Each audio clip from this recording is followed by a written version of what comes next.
Hello everyone, and welcome to the SIU National Star Party. My name is Hunter Miller from the Adler Planetarium, joining you down here in Carbondale, Illinois to me. And by my side is... Bob Baer at SIU Carbondale. I'm an associate scientist here and the organizer of this Southern Illinois Star Party, which is the local star party going on here at SIU. And really happy to be out here tonight. What do you think of the weather?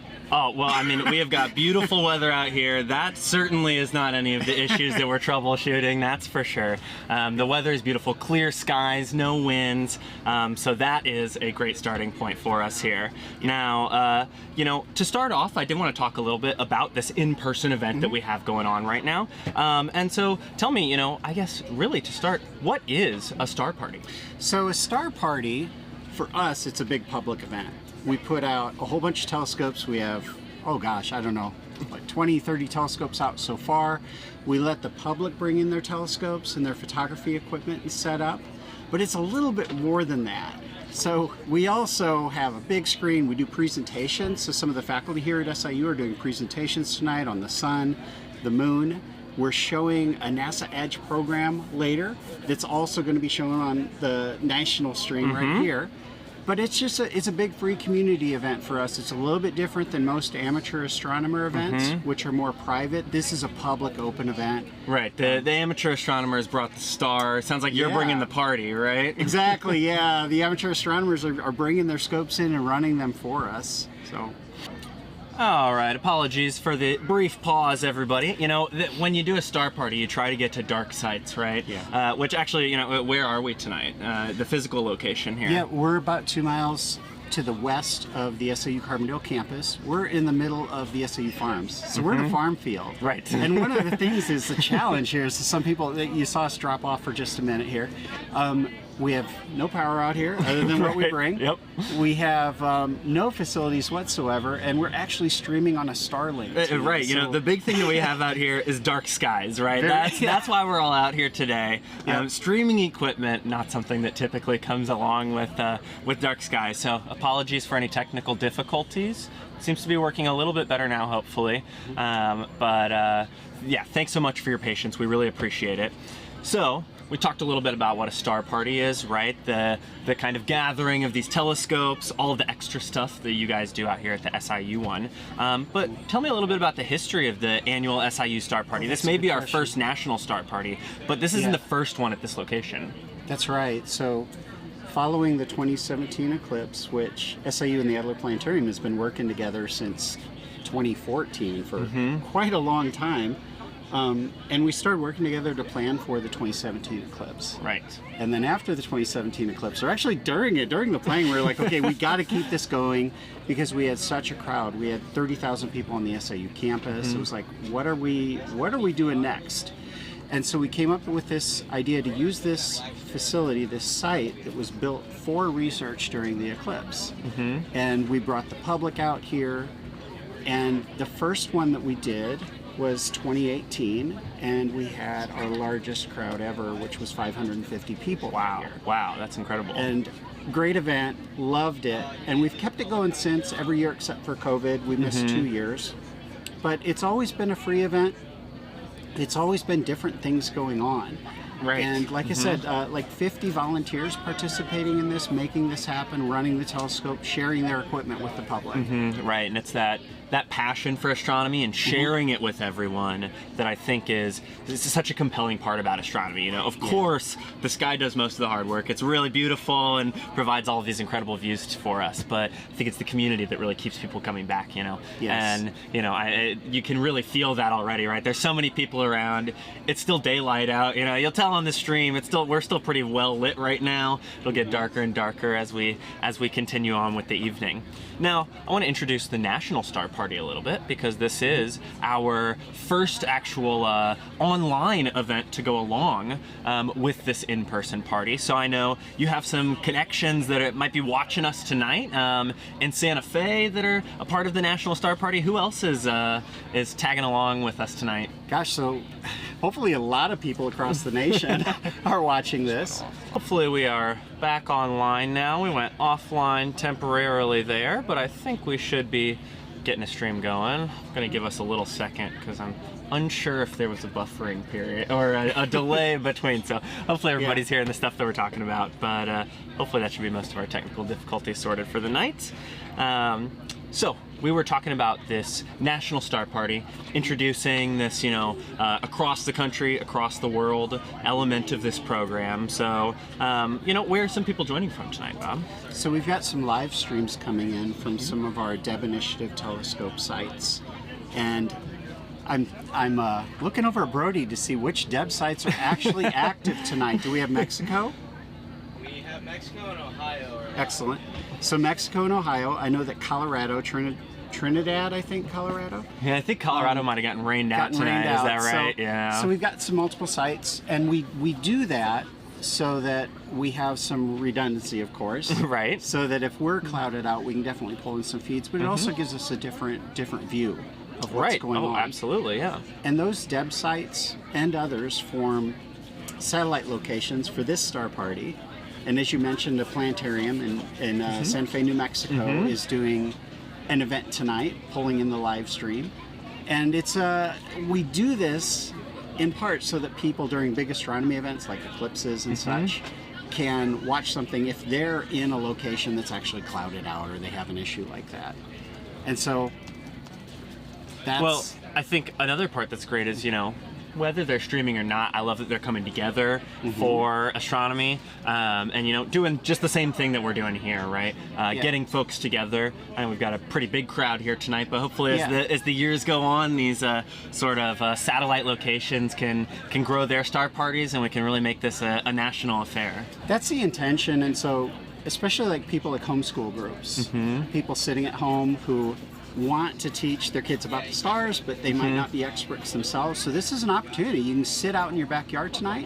Hunter's going to show you. Oh yeah, we'll be showing you the map of the stars and giving you some tips for observing on your own, whether you have fancy equipment or whether you are just using your eyeballs outside. Yeah. So guide you through what you're seeing. And the same sky that we see here is the sky you're going to see there at home. Yep. You might have to wait for the sun to go down. It might already be down if you're on the East Coast. But we're excited about this because we can share some of what's going on here and some of the expertise that we have in the talking about the activities that we're doing tonight and what's up in the sky and our telescope feeds. Well, and one thing that we always talk about at the Adler is that, one of our mottos is that we're underneath the sky that we all share, right? No matter where you are, one thing that can always unite us is the sky above us, right? Yeah. And I think that that's a really beautiful sentiment, but also, like, there's real truth to it, right? We can be looking at something, and all the way across the country, you can be looking at that same thing, or even all the way across the world, and that's so exciting.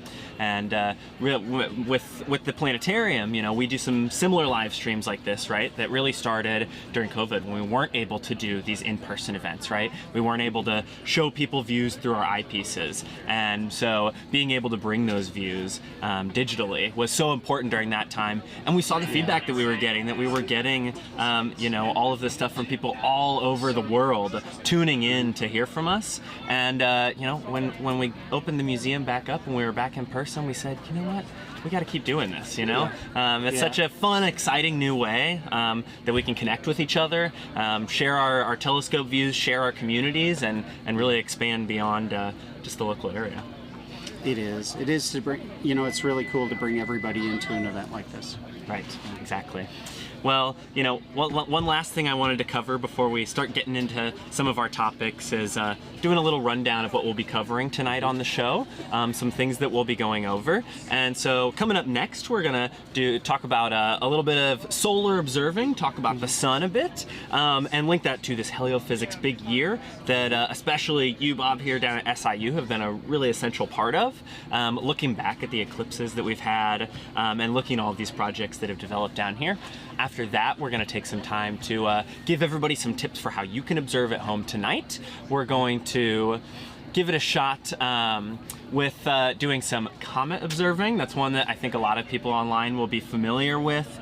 C2023A3 has been all over the news, just taking over astronomy news recently. Yep. And so I think that that'll be a blast to talk about. And then now, do most people know? So I'm sitting here and I know what Hunter's talking about. I'm curious if most people watching on YouTube know what you meant when you said C20.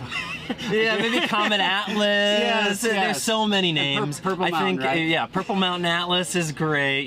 There's a ton of names that it goes by. It's the one big comet that's been in the news recently.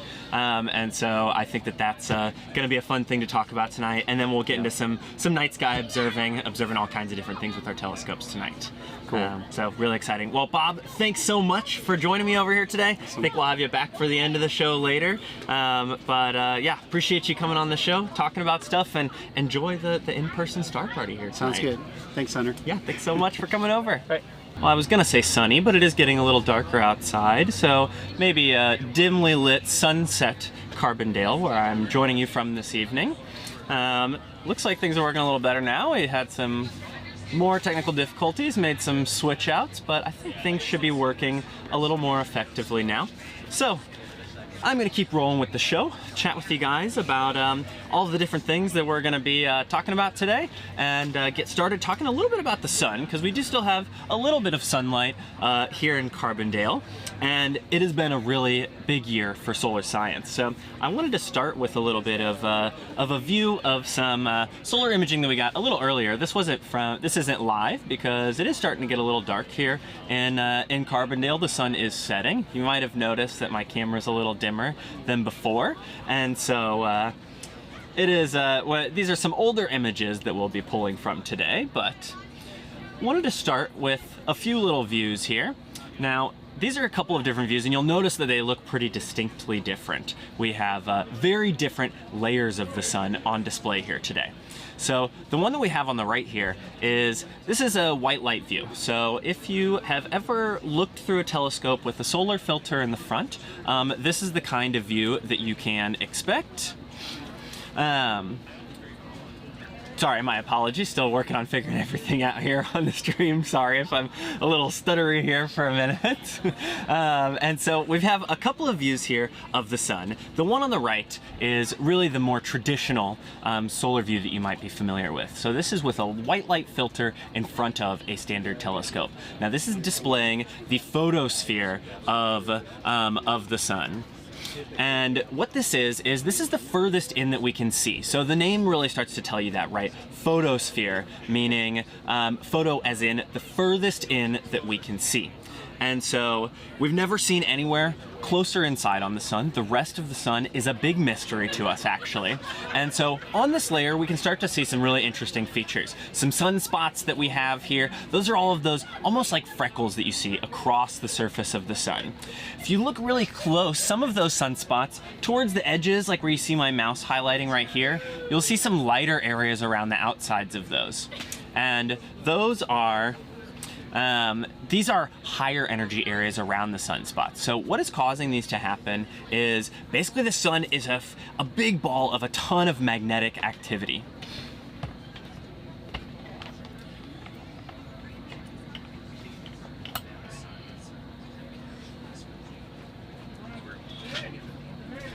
Alrighty, sorry if you lost me there for a second. Oh. All right, sorry if you lost me there for a second, and I do apologize if the video is really buffery here right now. I'm sorry about that. We're dealing with some internet issues here that are making things a little bit difficult tonight. And so, talking about this white light view of the sun, this is the furthest in that we can see, and these sunspots are twisted magnetic fields that are preventing solar energy from getting out in these spots, right? These photons of the sun are not able to escape in these regions, making them then cooler and then darker to us. Now the one on the left is a very different view. This is something that that is called the chromosphere. So this is a higher layer of the sun that is only visible using very specialized telescopes called hydrogen alpha telescopes. Now these ones are a little harder to come by. These are not filters that you can very easily add to a standard telescope. You're typically getting telescopes that are specifically designed to create this hydrogen alpha view. Now, when we see this higher up chromosphere, you can see that there are so many additional details that come into view. Some of my favorite ones are around the edges, those prominences that you'll notice. If you were watching the total eclipse, if you were in the path of totality back in April this year, you could even see a few of these prominences naked eye when observing the sun. Those were the little pink dots that you would see around the edges around the corona. Now you'll also see some of these actually on the surface of the sun itself. These dark, curving bands that you see here. These are, actually we call these filaments, but actually they are really just prominences face on rather than side on. And I love the texture that you can see in there. The sun is very, very active and dynamic at this higher layer. This is about 1,000 miles above the photosphere and the chromosphere here. And we're able to see that using filters that are particularly pointed to see this hydrogen alpha line. That hydrogen alpha line is an emission spectrum for hydrogen gas at a very particular temperature that it releases that it doesn't reach until it gets to this higher layer of the atmosphere. So being able to see these different layers of the sun is so fun. I love doing solar observing. Of course, we're pretty limited during the daytime when it comes to telescope observations. And so the sun is a really fun one to observe, and it's very, very dynamic and constantly moving, especially recently as we have been reaching solar maximum. So this means that over this cycle of about 11 to 14 years, it's not always exactly the same amount of time, the sun goes through these big swings, and the production of these different weather patterns that you see, really all of the, how much it is producing, how much it's sending our way, all of the sort of topsy-turvy magnetic fields and how they're working. Now, right now, we are at the peak of a solar maximum, which you can tell with how active the sun has been, all of the visual activity that we can see, lots of sunspots, lots of prominences, but also some effects of that down here on the ground too. If you've been catching any of the aurora recently, that is thanks to that solar maximum that has been going on. Now, it hasn't just been a big year for observing the sun for us. It's also been a big year across the country, and particularly this has been a big year that NASA has been focusing on the sun. Oh, apologies, that was not the right slide next. Sorry, I'm gonna skip ahead a little bit. So this has been the heliophysics big year that NASA has been putting on, and that will conclude really soon with the Parker Solar Probe's close approach of the sun, which will happen on December 24th. And so this will be investigating the solar corona. It will be learning about the source of these solar winds, things that we really don't know much about. You might think, oh, the sun is so bright, it's so close, it's so large. We probably know everything there is to know about the sun, right? Not really so much. Like I said earlier, the photosphere is the furthest in we can see. There's a lot of things that we're really pretty unsure of about the sun. And the Parker Solar Probe is a really big part of making some of these new discoveries. So this will be the closest anything has ever gotten to the sun before. It will be passing within just 4 million miles of the sun's surface. And also, because of the gravitational assist from that sun's energy, it'll also be the fastest spacecraft we've ever had. It'll be going 430,000 miles an hour. Absolutely unbelievable speeds that it's gonna be going as it gets close. Now, with all of this talk about the sun's energy and how much it's producing out there, I wanted to talk about an activity that you can do at home that really demonstrates the power of the sun, right? I think the sun's really special in astronomy because it's the one thing out in outer space that we really feel a direct impact from, right? You have, you feel the heat when you're outside during the daytime. It provides all of this food for all of the plants around us. And this activity that I'm going to show, which you might have gotten a little sneak peek when I was scrolling through the pictures there, seeing some of that stuff here, but today we're going to talk about this activity will really demonstrate those UV rays and how they are reaching us here. So you only need a few things for this. The first supply you'll need is shown here on the screen. I used leaves for this. Really anything flat will do a really good job, and something that is opaque, something that blocks sunlight. That's going to be a very important part of this. So I, in the fall spirit, decided to collect a few leaves that I thought would work well. Now what you're going to want to do is you're going to want to lay these leaves out on some construction paper, is what I used here, and you want it to be pretty dark. Now you can find sun print paper, so what we're creating are sun prints, using the power of the sun to create an image on a sheet of paper. If you buy that specialized sun print paper, it will allow you to create a more distinct image, but today I was just using construction paper when I made this because I figured that's more widely available at home.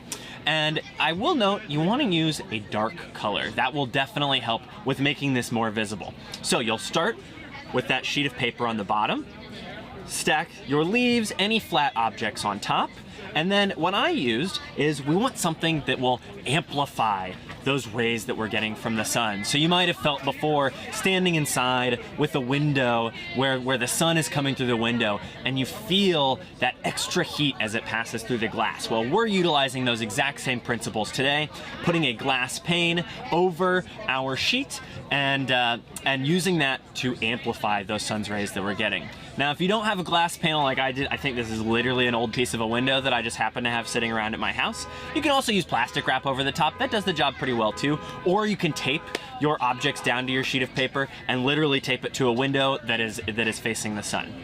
Now, in these next two images, I want you to pay close attention to the color of the construction paper. So this is when I had very first laid out my objects. And in this one, it's after it had been out for a while. You see it's a lot lighter. You can even see it's wrinkled over time. And then after removing it here, I took a picture of what was left behind, right? So those leaves are protecting portions of this paper from receiving all of that sunlight. The rest of it is getting very bleached and much lighter, and the part that those leaves are covering is staying really dark. So this is a fun activity that is super easy to do at home. I think most people have all of these objects in their house already, so it's a great way to demonstrate really that power of the sun that we feel here on the Earth every day.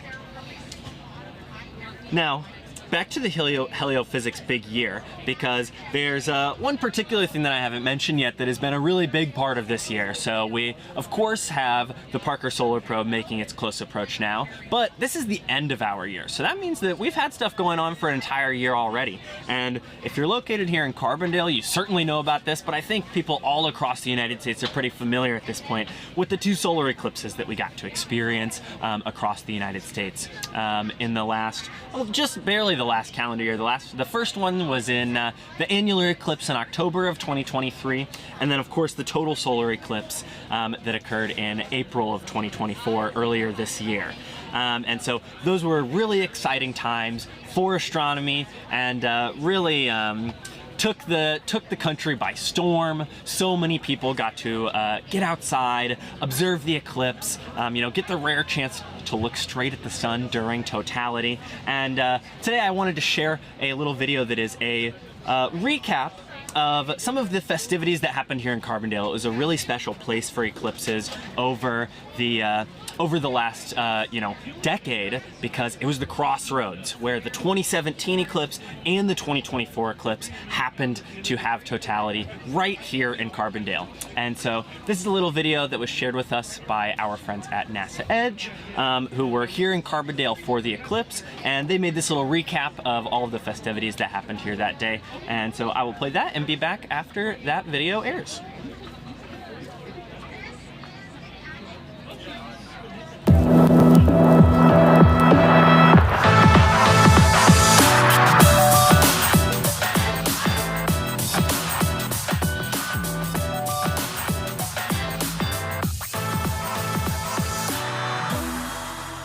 Welcome to NASA Edge. An inside and outside look at all things NASA with the best of the 2024 total solar eclipse.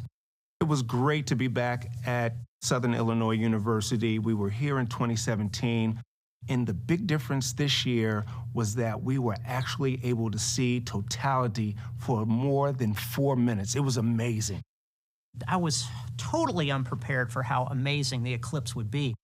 We weren't the only ones. Not only were people there to witness the eclipse, we had amateur astronomers and students setting up telescopes, getting data, and actually giving people an opportunity to look through the telescope and see the sun during partiality and during totality. It really was a special moment for all those who were there to see the eclipse. You mean the more than 13,000 people in attendance at Saluki Stadium?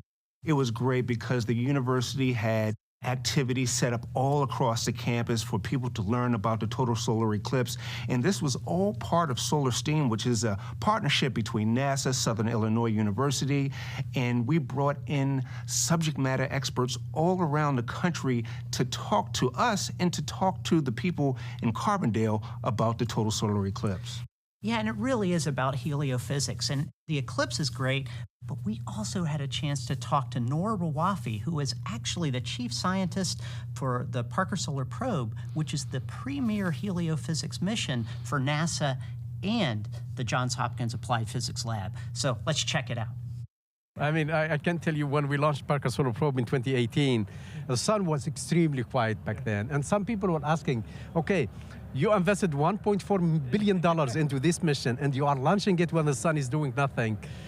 And the answer to that is actually the perfect time to launch a mission like Parker Solar Probe. And the reason for it is the sun and the corona are extremely complex. So better to start with the basic state of the corona and try to understand it and build on that knowledge as the complexity builds with maximum. So we started at solar minimum, now we are at solar maximum. We basically have a full half solar cycle worth of data, and it's just eye-opening for us about what the sun can do. So it turns out you had a brilliant plan all the way along. And let me say, it was not really planned. It was kind of coincidence, but it's a happy coincidence. Well, and that's important for people to know. Like scientists, you don't always know when you're gonna be able to launch a mission, Yes. when you're gonna be able to get data. So it is really important to just make sure you get that opportunity to get the data. Absolutely, and the sooner you get it, you just jump on it. You don't miss it, and that's the case with Parker Solar Probe, with Solar Orbiter, with basically any other mission. We want to get it up there as soon as possible. But it happens that for Parker Solar Probe, Solar Orbiter, and DKIST, and basically in a year and a half, we got the three biggest solar projects almost coming online together. Is there anything that Parker Solar Probe can get uniquely during these eclipses, or something they can compare it to down on Earth? We are, let me say again, we are the luckiest on the universe. So for today's eclipse, Parker Solar Probe is so close to the sun. But on top of that, you have Solar Orbiter is almost on top of it. So in an hour or so, when we are looking at the solar corona, we can think that Parker Solar Probe and Solar Orbiter are somewhere on that image there. And they will be giving us data that seeing basically the solar wind flying from the sun and flying through them, which is amazing. On top of that, Solar Orbiter has coronagraphs on it. It will provide us another eclipse from that viewpoint. So we'll have two eclipses, one from Earth and the other one from Solar Orbiter. And it's just unique. Well, it's interesting because, like in that case, like with when you think about today, we're looking at the eclipse all along the path from different vantage points. We've got partial here, and we've got total in some places, and we move along. That's kind of like what you guys are doing from space. You kind of get that different viewpoint. How important is that for not just Parker Solar Probe, but these other heliophysics missions? You know, the sun is extremely complex, and the solar corona is enigmatic in many respects. So having as many measurements as possible from different locations around the sun is always insightful and will provide us more and more clues about this mysterious region of space that affects us in so many ways. So having as many eyes as possible on the sun and on the corona, it will be helpful. And the total solar eclipse is definitely one of them. So it's going to be extremely helpful for us to understand the physics of the solar corona and how it affects us here on Earth. Now, for you as a physicist, someone here seeing all these people, as we talked about, witnessing their enthusiasm, soaking all that in, what would you say to them? What should they take away from this? So some will be inspired, maybe, but maybe not. So what are your words that you would like to share with everyone about this total solar eclipse today? I think everybody should probably recognize the privilege we have with our Earth, with our moon, and with our sun. If you think of it, we have a single moon. You take Saturn has 146 moons. And the probability for a total solar eclipse is pretty low for Earth. But we are the luckiest to have exactly the moon in the exact position to have it have almost the apparent size of the sun. And when it comes between us and the sun, it covers the sun completely. And there, the solar corona bursts forth in all its majestic splendor. It's fantastic. Imagine that we did not have the moon, or the moon was not in the right place. We would not have these total eclipses, and the discovery of the corona itself might have taken way time than humanities did. And think of it, all the studies all the physics we did, all the research we did about the sun and solar activity that's happening with the corona might have taken more time to discover it. But having the moon exactly in the right place is actually, it's a privilege for us. Well, I tell you, I feel extremely lucky to be here. We're clearly very fortunate as a planet to be able to see these solar eclipses. Noor, thanks for being on the show. I tell you, we got a lot of stuff from Noor here, and we're very privileged as well. Now let's check out another video about our total solar eclipse. Gina, we're super excited about the heliophysics big year, and of course, it's really interesting because you have had an annular eclipse, a total solar eclipse coming up. There are auroras. There's the Parker Solar Probe closest approach later this year. Exactly. All these events. It's almost as if you guys planned the big year with all these things. How did this all come about? You know, a lot of these celestial events that we're talking about, we had no control over.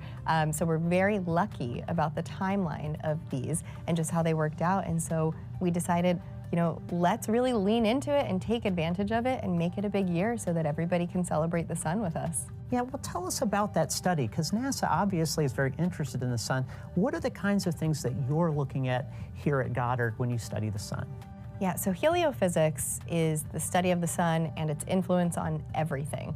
That means not just the sun specifically, but how it influences Earth, our atmosphere, our magnetic field, but the planets as well.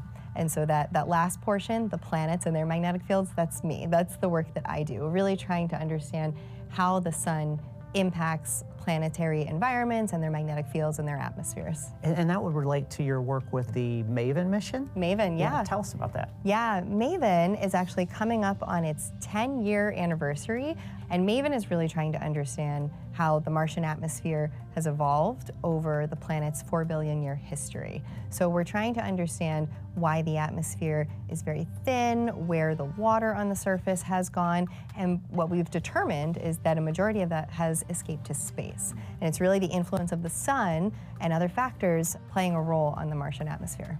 How can you extrapolate what you learn there and apply it to Earth, or can you?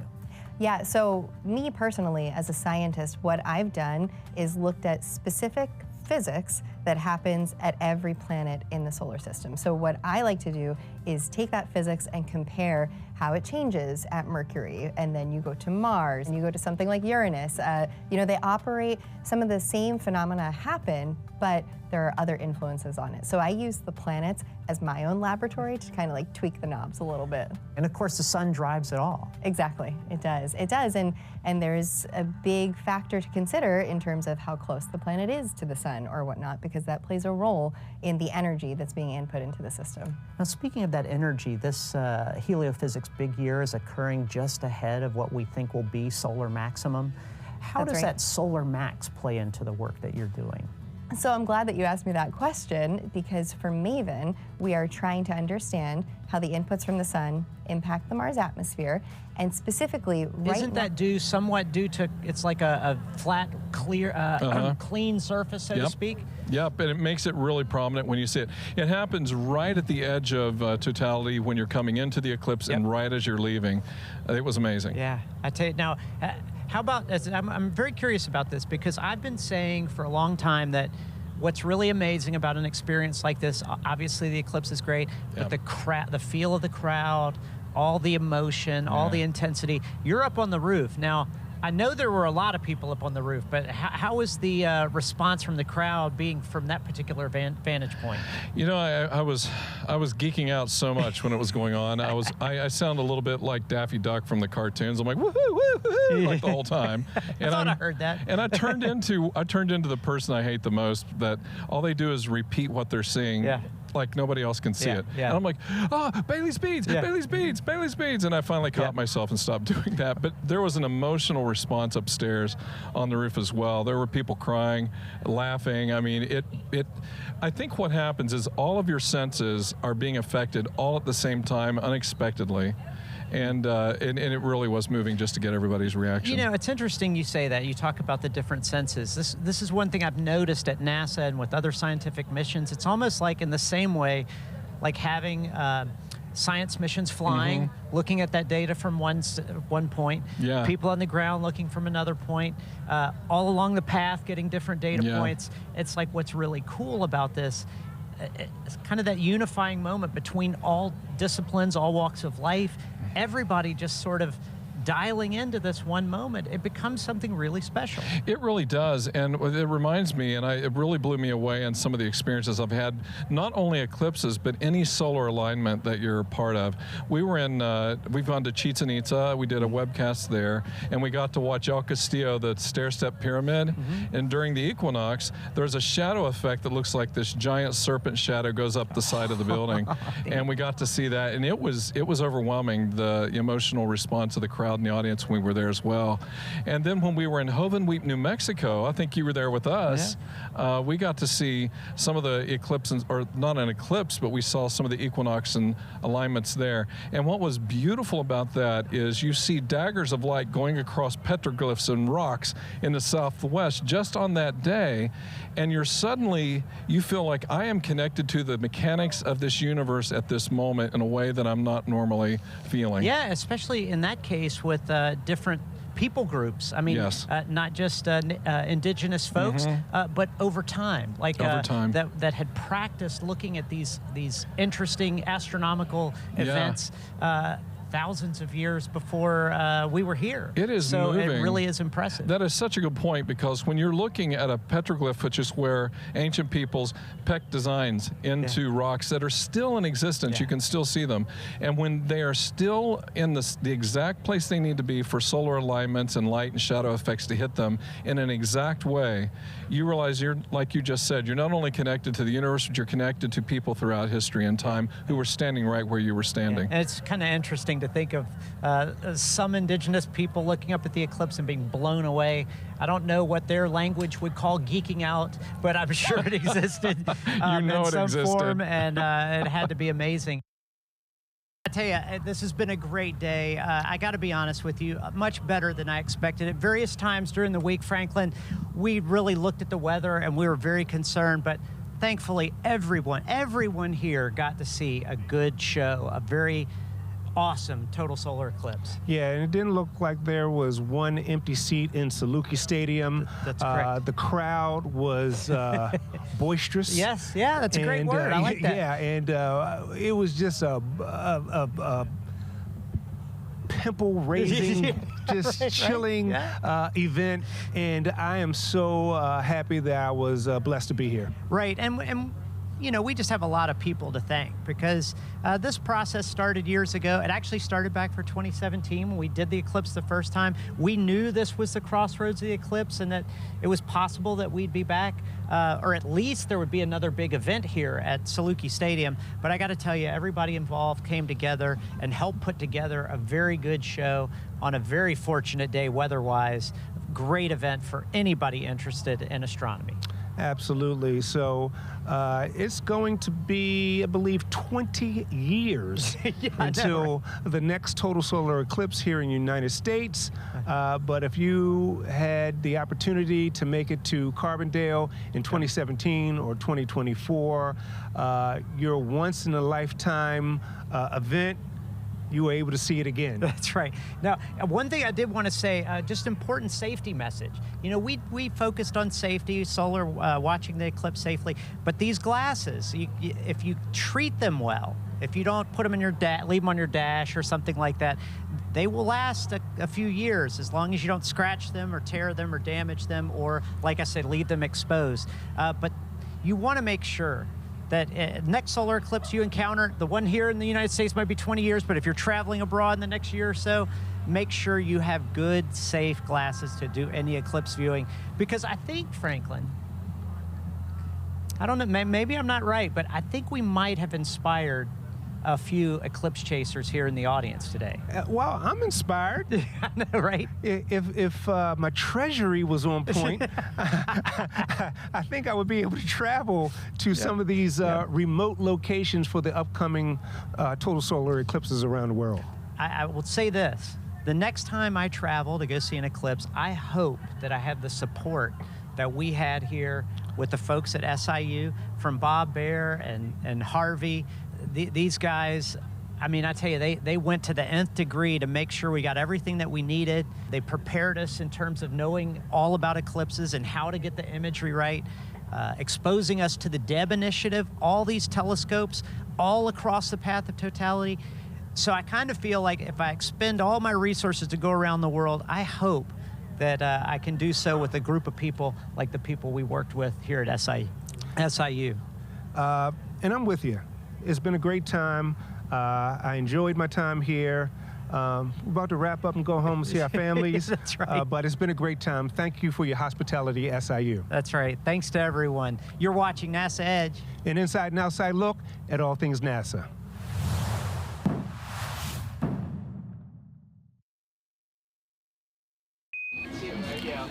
Hello, everybody. Welcome back to the live broadcast from here in beautiful Carbondale, Illinois. I hope that you enjoyed the Best of the Eclipse little broadcast from NASA Edge. I know Harvey and me were just talking about how it was bringing back some memories, right? It's such a special day, huh? So you may notice, well, one, I got my coat on now. It's a lot darker here. It's getting chilly, hitting the nighttime hours of our observing. But before we jump all the way into the nighttime stuff, I wanted to bring on a very special guest this evening, Harvey Henson. Harvey, do you want to introduce yourself a little bit? Tell the folks why you're joining us tonight. Sure. First, thank you so much, Hunter and Adler Planetarium, for being here back in Carbondale again. Oh, we love it down here. We love it down here. We do. We love you here. It's like our solar family. And so yeah, hi everybody. I'm Dr. Harvey Henson. I'm a professor here at Southern Illinois University, hosting this National Star Party. I also, so I'm a professor in geology, geophysics, and then science education. But my day job is directing the STEM Education Research Center. STEM, everybody, is science, technology, engineering, and mathematics. I'm sure you all know that, but I have to point that out to some. So STEM Center is what I do. Yeah. Nice. So. Now, you are also the lead on this SolarSTEAM project, is that right? Right. So SolarSTEAM that has been really involved in the eclipses and this broadcast tonight, of course. We're on the SolarSTEAM YouTube channel. So can you tell us a little bit about the SolarSTEAM project and how you got involved as a lead? Right. So thanks for pulling me out in the limelight here. Usually I'm behind the scenes doing all those things that a good director, a good principal investigator would be doing. But so shout out to the SolarSTEAM team. It's a big team, a lot of helpers, right? Amazing team. Hunter, you're on the team. Michelle Nichols is on the team. Adler's one of our key partners and collaborators on the STEAM team. But yeah, this is a dream team. It is a group of astronomers, scientists, heliophysicists, NASA scientists, a lot of experience. I mean, I kind of feel like an NBA coach, you know, who has the honor like coaching the dream team at the Olympics or something. Like, all right, guys, you know what to do. Just do your thing. But, didn't mean to call myself a part of the dream team. That was an accident. I think I said that. Maybe I was somebody in the reserves or something. It's very, very appropriate. There's some heavy hitters on there. We have Troy Klein from the Parker Solar Pro Project at Johns Hopkins University. Let's see, and I've already given credit to you and Michelle at Adler, but and the whole wonderful team here at SIU. I'm going to save the best to last here, but no, that's good. So Lou Mayo, who's been a longtime NASA scientist and contractor, astrophysicist, heliophysicist extraordinaire. Let's see, NASA Edge. Right? Yes, of course. We just saw the broadcast from Blair Allen, Franklin, I mean the whole crew, Ron Beard. So shout out to all you guys. Come back to Carbondale as often as you can. And then of course the whole SIU team. Dr. Corey Brevik is one of our co-Is. And then Bob Baer. Yeah, so we've seen Bob Bear on the stream already tonight. Corey will be joining me afterwards as well. So we're getting the whole crew here. Yeah, so that's kind of a rundown of the SolarSTEAM team. I mean, I want to shout out to Carla Berry, who's in mass media and communications here on campus, and she's been doing so much with her students. They're amazing. We have so many talented students. Chris Mandrell. I mean, I could go on and on, but I know. Well, and you know, one thing that I really love about the SolarSTEAM project is how it's got such an interdisciplinary approach, and we've brought so many different people together, all under, of course, one big thing in the sky, the sun, right? And so the big focus for your guys' project for you know the last decade almost at this point. I guess I don't know if SolarSTEAM was going on all the way back at the 2017 eclipse, but you know, it's really been a continuation of this eclipse hunting, right? Doing this eclipse research, and I take it you've done a little bit of eclipse chasing on your own, right? I mean, you said yesterday at dinner you've got 3 total eclipses under your belt, right? And so I think that counts. I think that counts. Thank you. Some other people, you know, say wait till you get 20 eclipses, then you're really in eclipse chasing. I'm like, I can't wait that long. I'm probably not going to live that long. So I'm going to start with 3. Yeah, that's a great start. We're making plans to we'll go to Spain, and then we'll probably be somewhere between Morocco and Egypt in 27, right after 26 in Spain. But we're already making plans for 28 and 30. I mean, so the eclipse fever is undeniable, you know. I mean, I had a picture here that I was going to pull up just to remind everyone of the majesty of the total eclipse. Wow. And that beautiful corona coming in view, how wonderful it is. And it really is what drove this project getting really kickstarting, and, you know, what has now allowed it to expand into even more things like this nighttime observing that we're doing here tonight, and bringing this National Star Party to folks online. It's a really exciting project to be a part of. It is. And I guess you know, we celebrate all the people involved, all the scientists, all the experts, but if I can speak for the team, our objective is the engagement and education, because as you just saw, eclipses are life-changing. They're transformative. Right. Absolutely. They're that natural phenomenon that is an all-play. I mean, you don't have to be STEM. You can be STEAM. That's right. Absolutely. You know, I think it's something that you really see. It brings so many people to astronomy. So many people gain an interest in astronomy because of these total eclipses. You know, the amount of people that I knew in my personal life that were asking me about it, you know, while it was going on, who had never talked to me about stargazing before, right? Seeing the reach that has and how it brings so many people together is really wonderful. It does, you know. Holidays, we get together and celebrate holidays and things like that with the family, and sometimes we get into those discussions that remind us why we don't see each other all year up. But with eclipses, we don't have that, right? We're all the same. Right, it's your second family, your eclipse chasing family, right? It really does build a strong community, and that's something that I think that has really come up a lot of times in the show tonight is the community around astronomy and observing, and how important that is, right?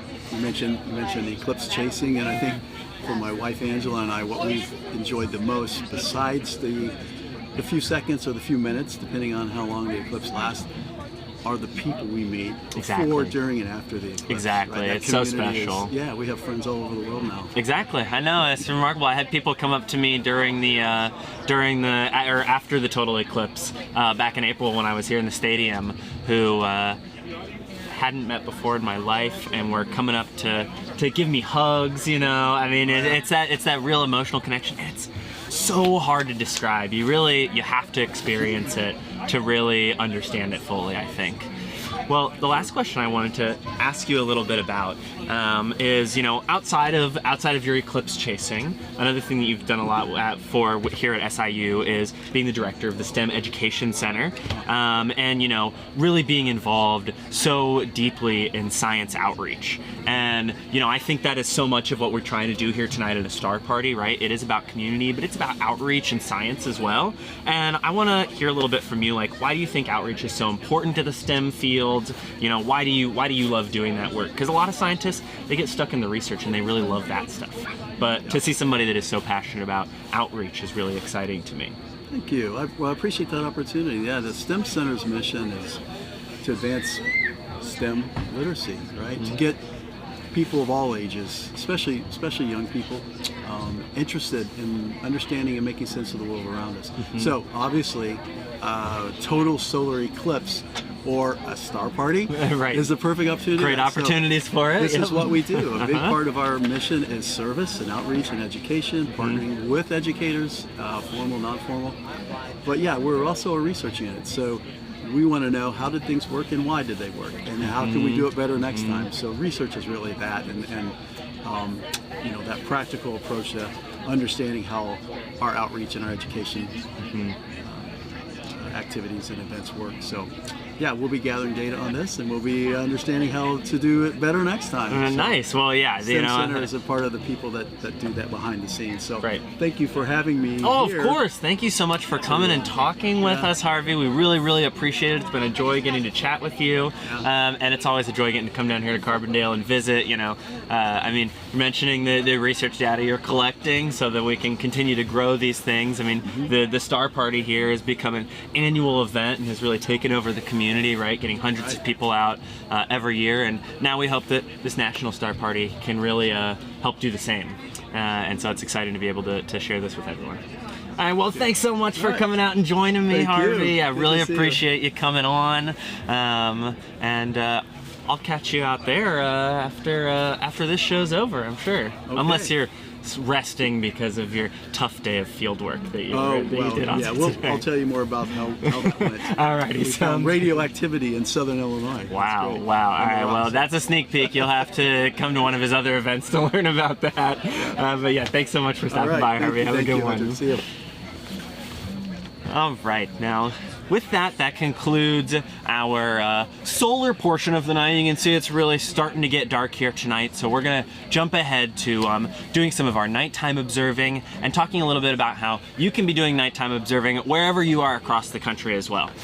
So my next guest that I'll be bringing on is Corey Breivik, who I think is nearby somewhere. Oh, there she is. Sorry, it's really hard for me to see past my studio lights here. Yeah, come on over. Yep.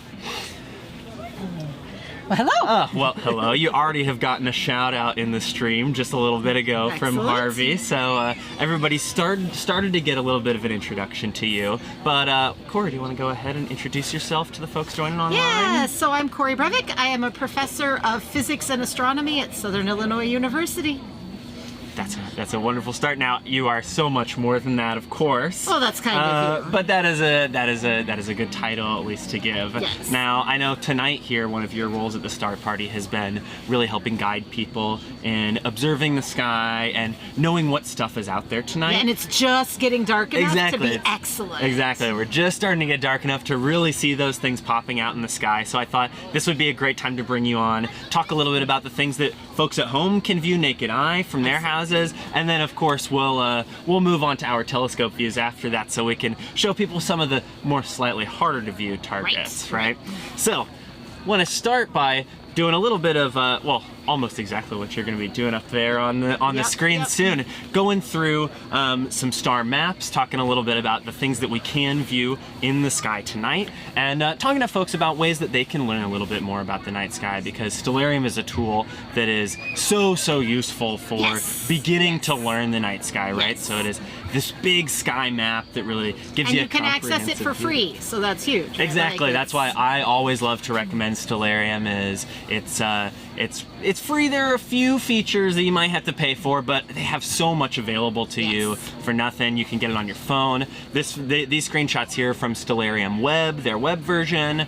They have a computer app as well. Tons of ways that you can access the night sky. Yes. Now, the first thing I wanted to start talking about while looking at this is, well, you can see this is my let me make sure I get it right, my western view tonight, taking a look at the things that will set a little bit earlier this evening. So I wanted to start with talking about some of these naked eye observing targets, some of these solar system objects we'll see tonight. So I see a couple on this screen that stand out to me. Yeah, so well, Venus, right, is the first one that like pops out. Right. Right, it's like one of the most commonly reported UFOs out there, right? People see Venus and they wonder what it is because it's so bright. So bright compared to everything wherever else. you are, if the sun is just set, recently, if you go look west, you're going to see this really bright star. It's the first thing that pops out for most people.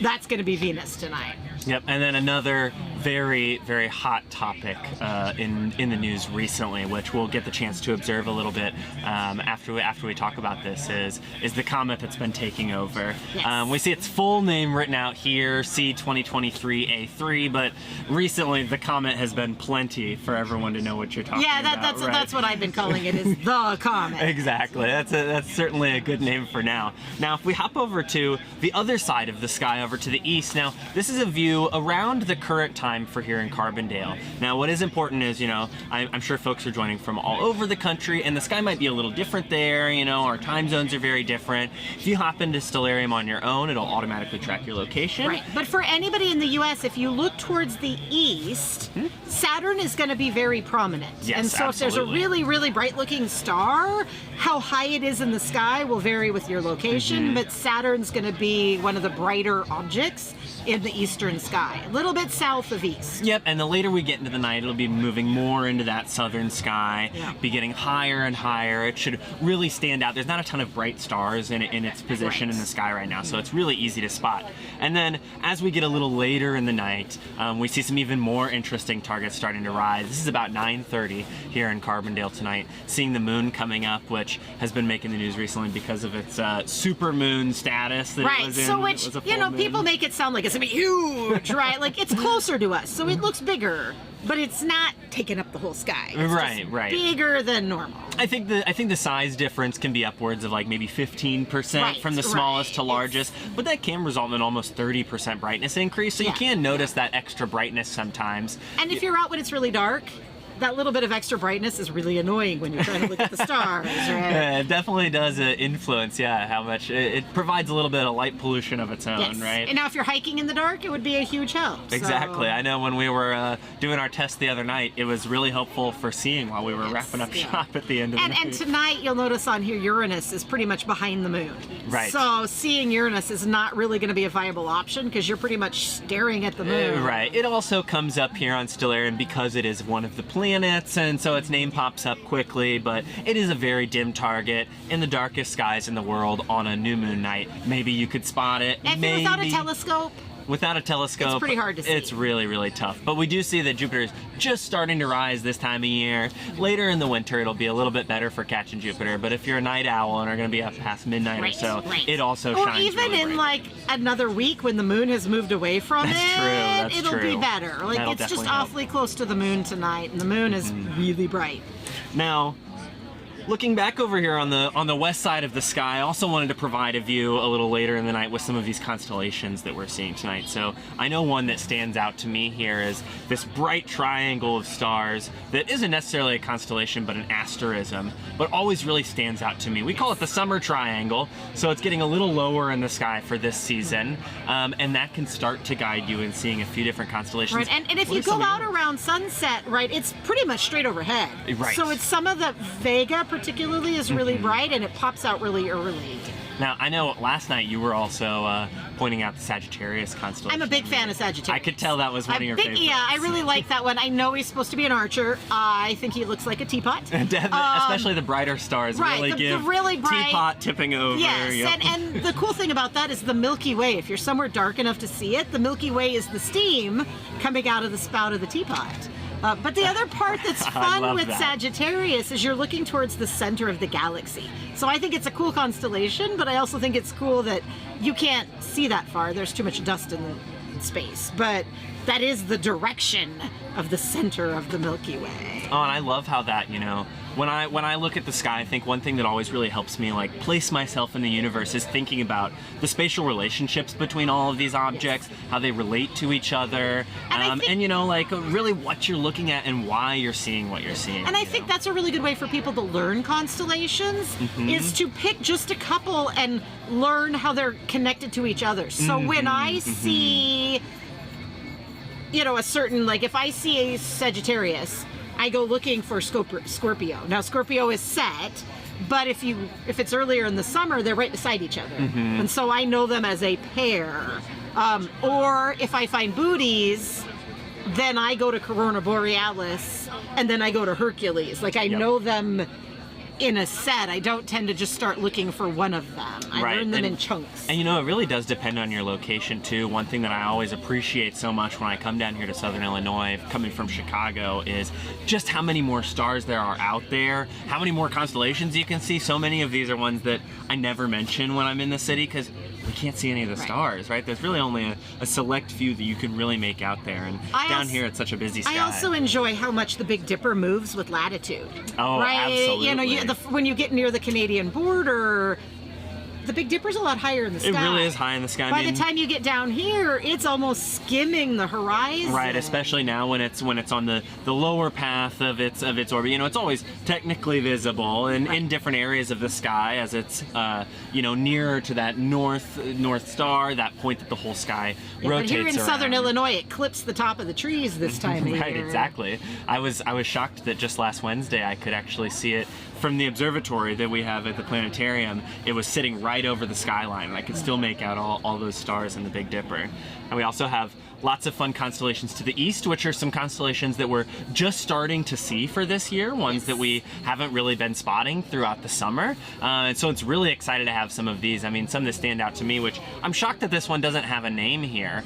On here, but Cassiopeia that's here. kind of a big one. I know, and it's got such bright stars, a very And distinct shape. It's circumpolar, so it's always visible. Yep. So if you can see the Big Dipper on the other side of that same part of the sky, that W or an M, depending on how it's rotated, right, is really prominent. Right, and then some of the other ones that are exciting here. I mean, I see the Andromeda one mentioned. I only give that one a mention because we might be taking a look at a particularly notable target in that constellation later tonight. But I like Pegasus because it's that huge, great, really big square. And so once you know how big it is, that can be a fairly prominent constellation. Right, absolutely. Now, you know, you were talking about learning the constellations a little bit, and you know, I brought some activities with me tonight, and one that I think really helps with learning some of those constellations is really, you'll be able to see it here. Let me switch to our big view here. This is a little constellation finder that I was working on making back in my hotel room earlier, actually. A lot of these activities were done in my hotel room. And so in my little picture here, what you'll see is I got a printout of the Big Dipper because it's one that everybody's so familiar with. It's one that's always up throughout the year, right? And how you can make this is get one of those printouts. Got my little printout here with me. And then you'll want to create this little frame for it. So what I have here is, I used the old manila folder and cut it up, right? And then I think this is maybe a transparency sheet that I'm using here. Old school. You might not have those at home. You could always use Saran wrap. Saran wrap would work great, You can exactly. use a Yep. piece of Saran wrap. That's been my backup throughout the program today. If you didn't have a glass panel, it was Saran wrap. That works well too, but the old projector sheets are nice and sturdy. Now the next thing you'll do is I actually overlaid these together, and I marked on my sheet where these different stars were, right? And so now, once we get back outside and we're out here on a dark night like tonight, might be a little hard to see with all the dark backgrounds behind me, but I can take my sheet that I have here, hold this up to the sky, and find those constellations in the sky. So I think this can be... Which is smart, because I think one of the challenges is when you see the picture that you pull from online, right, it's always oriented a certain direction, but that does not mean it's that direction in the sky. So you might have to rotate it. It's spinning around that spot, right? It can be hard to catch. And you know, sometimes when I come down here, I struggle because there are so many stars, you know? And so having something like this can be a great way to start learning some of your favorite constellations, or maybe spotting some of the more difficult to find ones, like some of the zodiac signs that are a little dimmer. Yeah, the zodiac signs are not always the best constellations. A lot of them are pretty hard to see. They were chosen because of their location. Exactly. And some of them are very dim. So pick a few, learn a few, then learn a couple more, and then learn a couple more. Exactly. Don't go out on a march and be like, I'm going to learn 50 constellations tonight, because you won't remember. Exactly, and this is a good way to take it slow, pick some of your favorites, and really build up that knowledge over time and slowly. Now, in astronomy, we often have cloudy nights too, so I brought lots of activities with me just in case. And one that I think is fun for on those cloudy nights that you can always do at home is actually doing some constellation projection here. Those are good. You can see I've got all of our different materials lined up here, and they're pretty simple ones, right? Honestly, my flashlight was a little overkill when I was trying to take all these pictures. I actually couldn't use it because it was too big, and I had to switch to my phone flashlight, so that works great too. But otherwise, just a marker, push pin, and a little cup. Yep. And have you made some, I have. some constellations in a cup We did before? this with the Cub Scouts recently, Nice, like within the last month. Right, so you know exactly fun. all of these steps where we've got our marker set up to go, and you know, using this might be nice to give you your little guide to what you're going to be looking at, where we're marking it out. And what's our next step here, Corey? What are we doing Well, next? now you got to poke holes. Exactly, right? So here I am with my little push pin poking holes through there. Of course, if we've got any young viewers joining us today, maybe grab a parent. Don't want to make sure we're not using anything And the great too thing sharp. about this is you can use any cup. It doesn't have to be the little ones. It Oh, could absolutely. be big ones. I actually like found this any one was a little size. too small when I was trying to Right. fit it on there, so some big ones might make it But yeah, even easier. Anything, orange juice can, right? You can be creative. Exactly, Whatever's right. lying around your Right. house. These are Dig nice and through your easy parents' to- recycling bin. You'll find something. Right, an empty like container from something like Yeah. I don't know, sour Styrofoam. cream or yogurt Yeah. or something. Yep, styrofoam. Lots of things can work great. And you can see now you've got those little holes poked through. When you shine a light through, it projects it onto the wall. I was gonna try to maybe let's see if we can. Do you think we'll be able to pull it off on the wall behind me here? Let's find We out. got a black I don't know background. if we've got a black background. You might be able to spot it on camera. I don't know. Oh wait, here. Let me make our view big here. See if you can get it in sight. Oh, right. Yep. Can you yep, see yep, it there yep. in the You can middle? Totally see it. It's right there. There you go. Yeah, very So that's cool. a good way when you're missing your favorite constellation on a cloudy night to get some of those views. And it's fun because with working with kids, because you can isolate a single constellation and they can see it without all the other stars. Exactly. You know, down in Chicago, it's pretty easy. We really, outside of the constellations, you don't have many other stars out there, right? We only have a few bright ones, but The darker it here, is, there's it almost so makes it much. harder to learn the constellations. Right, exactly. You've got such a busy sky above you that you can get lost sometimes. Well, if you want to stick around for some comet chat, that's what always I'll be love to talk talking about comets. next. But I know you do have some stuff happening soon, so I don't want to keep you for too long when you have. I'm good till the top other of the talks. hour. All right, good till the top of the hour. All right. Well, I think that it would be a blast to keep you around for a little bit, doing some comet talking, and maybe at least for this portion where we'll be talking about how folks can observe the comet at home, Yeah. right? Because while it is getting dimmer, still visible in the sky, and is. there's some tips and tricks that you can use to view it a little bit easier. So I first wanted to start by going back to Stellarium and really focusing in on that comet location here. So, I mean, you were mentioning Venus earlier, and how is that a really important part of trying to spot the comet? Yeah, well, I think the great thing is if you can see Venus, the comet is higher up.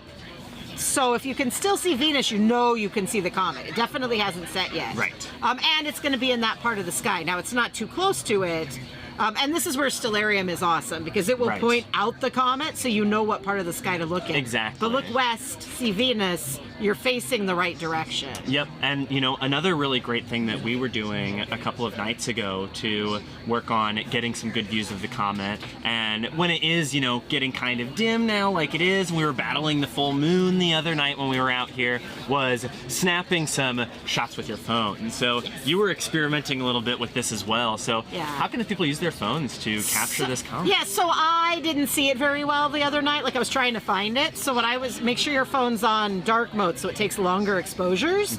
But then I was just aiming it to that part of the sky and randomly blindly taking pictures in that zone. And then I'd pull in and zoom into the image I'd taken.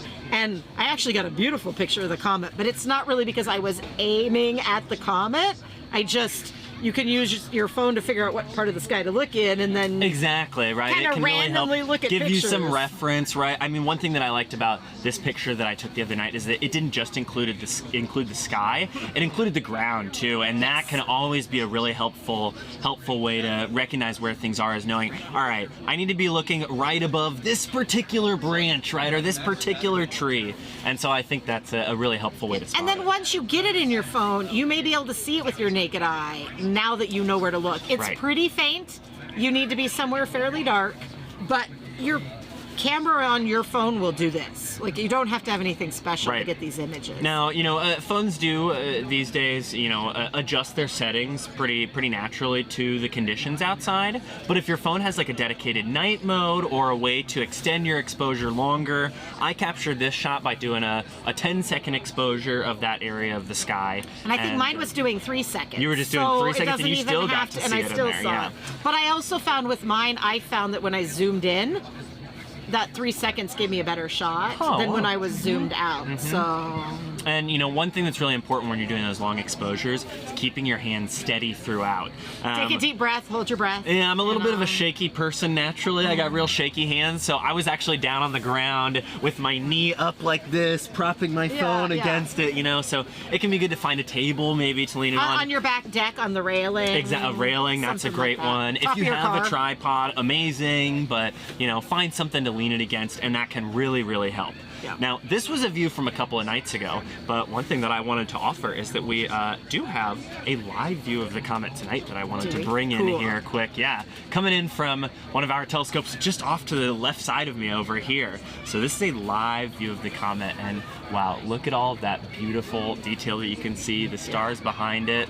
Man, we weren't looking at it this late the other night through the telescope. Is really cool. That is I mean, the incredible. amazing thing is even this, you're not seeing the actual comet, right? The chunk of ice is buried in that really bright blob, but there's a lot of gas coming off the ice and it's hiding the nucleus. So as amazing as this is, we still don't actually see the object. We're really seeing the evidence of the comet, we're seeing all right? the gas and dust that's coming off the comet as it vaporizes. Exactly. So this bright coma in the middle, the long tail extending out of it, all of this gas and dust that's being pushed away by the solar radiation, straight back to the power of the sun that we were talking about earlier. I love getting to see all of those beautiful details in Yes, there. yes. And if this object was way out past Jupiter, it wouldn't have this really cool coma and this really cool tail because it would be too cold. Right, we're only getting this because it's in the hot part of the solar system. Right, exactly, right? So I think it's really fantastic to think about the journey that this comet has taken to make it here, right? And, I wanted to pull up this image that shows a little bit of the orbit that this has taken, right? This orbital path. So this is focusing more on the inner solar system, right? We're only seeing the inner rocky terrestrial planet because orbits, the actual orbit is huge. Exactly, right? So you can see these white circles that we're seeing that are all in kind of this flat disk are these inner planets. And look at where that red line is coming from, right? So this is one of these long period comets, maybe even a comet that has never made it to this part of the solar system, right? We really have no idea. No, I think the last estimate I saw said maybe 80,000 years ago, approximately. So nobody was around to document that for us, we have really. no evidence, just looking at the orbit. But the other cool thing with the orbit is it's coming from above the ecliptic. Exactly. It's not in the plane of the solar system. It's coming from below and going above. Right, so a lot of the objects that we often think of with the solar system is all of these planets, right? The sun, the asteroid belt, these things, they're all on this kind of general flat plane like you can see here. When we get these comets coming from these far out regions of the solar system, they end up being on way more different orbits. And this one's a really great example, almost perpendicular to the plane of the solar system. And this means it came from the Oort cloud. So you're looking at this entire body of objects way, way, way, way out there that we can't see. The only way we know it's there is because of things like this, right? It sent us a messenger. That's one of my favorite things about whenever I tell people about the Oort cloud and this sort of repository of these comets out in the outer solar system is that we are only guessing that this is there because we've seen these comets making this long journey here. This is our evidence that allows us to draw the conclusion that there's so much more out there. And it's been such a joy getting to see this comet. This is the first comet that I've ever gotten the chance to see naked eye before, actually. I've never seen a naked eye comet. I know Neowise was kind of a similar brightness a few years back. I didn't get to see that one either. I didn't catch that one ever, and I was only a wee boy back in the days of Hale Bop. And now I'm older. I remember Hale Bop. It was very cool. But it's been a long time since Hale Bop was here. So. Yeah, that was all the way back in 96, 97, something like maybe. Yeah, right around there. And so, you know, we're due for another really bright one, and I hope I get the chance someday to see something as magnificent as that. But this one has been great, and getting to catch it through the telescope has been a real joy. Now, one other thing that I wanted to talk about a little bit is like the naming conventions of these comets, because we were looking on the Stellarium view earlier and we were talking about, we call it the comet because the name is really complicated, right? And so I want to talk a little bit about what all of that really means, and because it's actually super informative and tells us a ton about this comet, right? So starting with that C designation is those are reserved for these long period comets like this, ones that have periods of greater than 200 years. So these are pretty much all the ones you've never heard of before, right? Because they don't come around very often. Exactly, right? They're not our common visitors. Yep, so something like Halley's Comet would not be considered that because it comes around much more frequently than 200 years. It's kind of a vague designation, right? But it is one that starts to give us that information. Now, 2023 refers to the year that this was discovered. And A3, this is the one that always throws me off. I'm glad this one starts with A because that makes it really easy. A refers to the first half of January is when it was discovered. Okay. So it goes all the way through, you know, 24 letters of the alphabet and covers halves of each month. And it was the third comet discovered in that first half of January. Exactly. I know. You start saying it all out and you're like, oh man, this is getting complicated. Now, but it shows, right, this comet's been around for hundreds of thousands of years. Right. We knew about it in 2023. Only in 2023. Right. We're constantly learning new stuff. And you know, I think also these like kind of numbered, like very calculated names are really common in astronomy, and it's because we are discovering so much these days, right? Because there's so much out there. There's so much out there. So much we don't know yet. And as our technology grows better and better, you know, as our tools allow us to see more and more, that's only going to keep increasing. And as new stuff comes near us, right? Right, exactly. Like, this one had to get near before we were like, hey, something cool's coming. Exactly, and I mean, you get the idea, right? This Oort cloud is so far out, way past the orbit of Pluto, way past the Kuiper Belt, right? It is way out in the distant parts of the solar system, and you know, the strange orbit of this one really shows us, you know, it's a sphere of these comets surrounding the entire solar system. There are so many bodies out there, and all it takes is a little disturbance to send them on a path heading this way to alter their orbit and make it elliptical. And it's cool too because one of the ways we think they got out there was getting gravitationally disturbed in the first place. Right. So early in the formation of the solar system, this little chunk of ice probably got too close to Jupiter or Saturn and got booted way out there. So he's been kicked around kind of a lot. And this very well may be the case again, that this could, you know, having ventured this close to the sun, this could be at the end of its time in the solar system. It very well could have gathered up enough speed to launch it all the way out of the solar system and become, or to at least perturb its orbit so that it's on a new orbit the next time we see it in, you know, 100,000 years. Or it's complicated out there, right? There's a lot of stuff going on, a lot of stuff pushing and pulling on each other. There's so much activity. Everything's got gravity, so it all tugs on it. And then the last part of the name, which is probably the hardest part to pronounce, is based on the two observatories that discovered it. And so, of course, I also want to give them some credit for the hard work that they did making these discoveries. And you'll see here couple different observatories. The one on the right is where it gets that first part of the name, which I'll use the translated version today, which is Purple Mountain Observatory, based out of China. And then on top, from South Africa, part of the Atlas project. So that's the Asteroid Terrestrial Impact Last Alert System, which sounds very scary. So far, it hasn't detected asteroids that are coming straight for Earth, but we appreciate it looking. We appreciate it looking, and we appreciate it discovering things like this wonderful comet. So those two observatories. And it's especially cool when two different groups find the same thing, because then they can verify each other's findings, which makes us that much more confident in it. Yep, and actually it was first discovered in January in China. Never seen again after the first sighting. They couldn't find it again. And so they kind of wrote it off, and it didn't get its official designation at that point. Then 1 month later in February, Atlas Project respots it and was able to confirm that comet was there, and we've been following its journey ever since for the last year and a half. You know, it's they're always hard to predict. Yeah, but and when they detected them, this comet was so far out in our solar system that it was extremely faint. They didn't have this lovely tail and this big bright coma to find it with, so Right, exactly. their detection alone is amazing. That has really helped us start to, be able to get a better idea of things. Ooh, good question. So where did this comet come from? So it's this far out part of the solar system, the Oort cloud. That's O-O-R-T cloud. And it's a relatively mysterious part of the universe that we're still trying to learn more about. Like you said earlier, we've never actually seen anything in the Oort cloud with our eyes, and it made that long journey from the outer reaches. So if you think about it, we got the planets, and then Pluto's on the outside edge, and that's the beginning of the Kuiper belt. So there's the asteroid belt between Mars and Jupiter, and then there's the comet belt that we call the Kuiper belt. It's an entire belt of objects beyond Pluto. The Oort cloud is outside of that. Right. So think of it as this entire sphere of objects. But those objects are part of our solar system. They formed in our solar system. These objects are part of the material that made Jupiter and made Saturn. And early in that process, these are like pieces. They're like Legos for the planets that kind of got chucked out into the outer part of the solar system, and they're just orbiting the sun. And every so often, one of them's orbit gets diverted, and it comes visiting.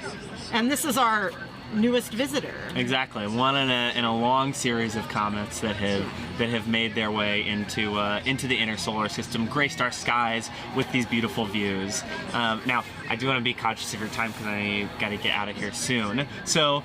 It has been lovely having you with me here, Corey. It's been so fun. Thank you for letting me join you. Chatting, observing, chatting the comet with you. You know, this has been something that has been so exciting the last couple of weeks to get I was super excited 2 days ago when I got my first pictures of it. Oh, so I know. I kind of had a geek out moment. It's hard to resist. You know, you might think that as people that do this stuff a lot, that are frequently involved in astronomy, that the magic maybe fades a little bit. Yeah, you'd think we'd be calm, cool, and collected, but no. Clearly neither of us are calm, cool, or collected. No. We had way too much fun. Right, and I think that's something that I love about astronomy is that wonder that it is able to generate. And something new all the time. Oh yeah, and this comet has been such a great example where there are always things that surprise us, and seeing these new things is always so exciting. Well, thanks so much for joining me. It was tonight, my pleasure. Corey. Anytime. Oh yeah. And I'm gonna go stare at some stars. Exactly. Enjoy staring at stars. Because it's gotten really dark now. And it's doing awesome. Lots more of what we've been sitting here doing, showing people how they can observe. And hopefully everybody tonight. else go outside if it's clear. And exactly. Check it out. We showed you those stellarium views tonight because we want you to go look too, right? Right. And so I hope you're out there catching the comet on your own. Absolutely. All right. Thank you so much. Thanks for coming, Corey. All right, well now while we're doing this comet observing, I did want to talk a little bit more about this object. It's been such an exciting one, and I wanted to show another image that I got a few nights ago that I captured with a very different telescope than what we were just looking through. So the one we were just looking through was a refractor telescope. It was getting live light from the sky, collecting it in a big piece of glass, and if the camera were not on, you could put your eye right up to it. Now this one was captured with a very different kind of telescope. This one is called a C-star, and this is a new class of telescopes that we refer to as smart telescopes. So these are telescopes that are only used for imaging. They have no eyepieces on them, but they are able to stack images together much like astrophotographers do to create the beautiful astronomy images that all of you are so familiar with seeing at home, right? And so this is taking a lot of that really hard, intensive processing work and doing it totally on its own. And one thing that I really appreciate in this is seeing all of these different parts that make up a comet. So here, that really bright core, I'm gonna mouse over things a little bit here. This really bright core is what we call the coma. And this is the tight inner part of the comet that is this big ball of gas and dust that is around the actual nucleus, which is the comet itself. Now, the big part that we were seeing in that other live view before, and what we're seeing go backwards, is the tail of this comet. Now, you might think, oh, that's the path that this comet has been taking, that's the journey that it followed. Shockingly, no. That is actually being pushed backwards by solar radiation. And so, we were mentioning the power of the sun earlier, right? Now, the reason I brought this picture up is I wanted to point out a really interesting thing that we were able to spot with this comet. So frequently they'll have two tails. They'll have a gas tail and a dust tail. But those will both be in generally the same direction, being pushed backwards. Now these are really fine particulate, really little pieces of rock that are being pushed backwards by that solar radiation. But what we have here is, it's faint to see in the image. I think the next one that I have here, actually I brought the contrast up a little bit, where you can see this distinct, what is called an anti-tail here. Now this anti-tail, you can also call it a dust trail, is actually showing the orbital path that this comet has been taking. These are larger bits of dust. Now when I say larger bits, we're talking about sizes about the size of a grain of sand, maybe small pebbles. They're really still very small, but they're just heavy enough that they are not being pushed backwards by the solar radiation, and instead are showing that orbital path. And that was one thing that we can never predict if that's gonna happen on a comet or not, what the tail will look like in advance. That is all up to, you know, how this comet is going to produce it, how it breaks up when it gets close to the sun, how close it gets to the sun, so many factors that can influence that. And that was one thing that was really particularly special with this comet today. Now I hope all of you were able to catch it at home. It has been so wonderful having the comet up, and I do encourage you, if it's clear tonight, take your chance while you got it. This is getting further and further from the Earth every single day. It's getting dimmer and dimmer in the sky, so take your chances while you can, get outside and catch this comet. Well, my next segment, we're gonna take a little bit of a break from the telescope observing, and I'm going to bring somebody on that is a little different from the other folks that I've had so far. Everybody else has been from Southern Illinois University, but next I'm actually gonna bring on an amateur astronomer that is a part of the Astronomical Association of Southern Illinois. This is Jan Treese joining me today. Jan, would you like to introduce yourself a little bit to the folks at home? Oh, hi, I'm Jan Treese, and my husband is the president of the Astronomical Association of Southern Illinois, so they call me the First Lady.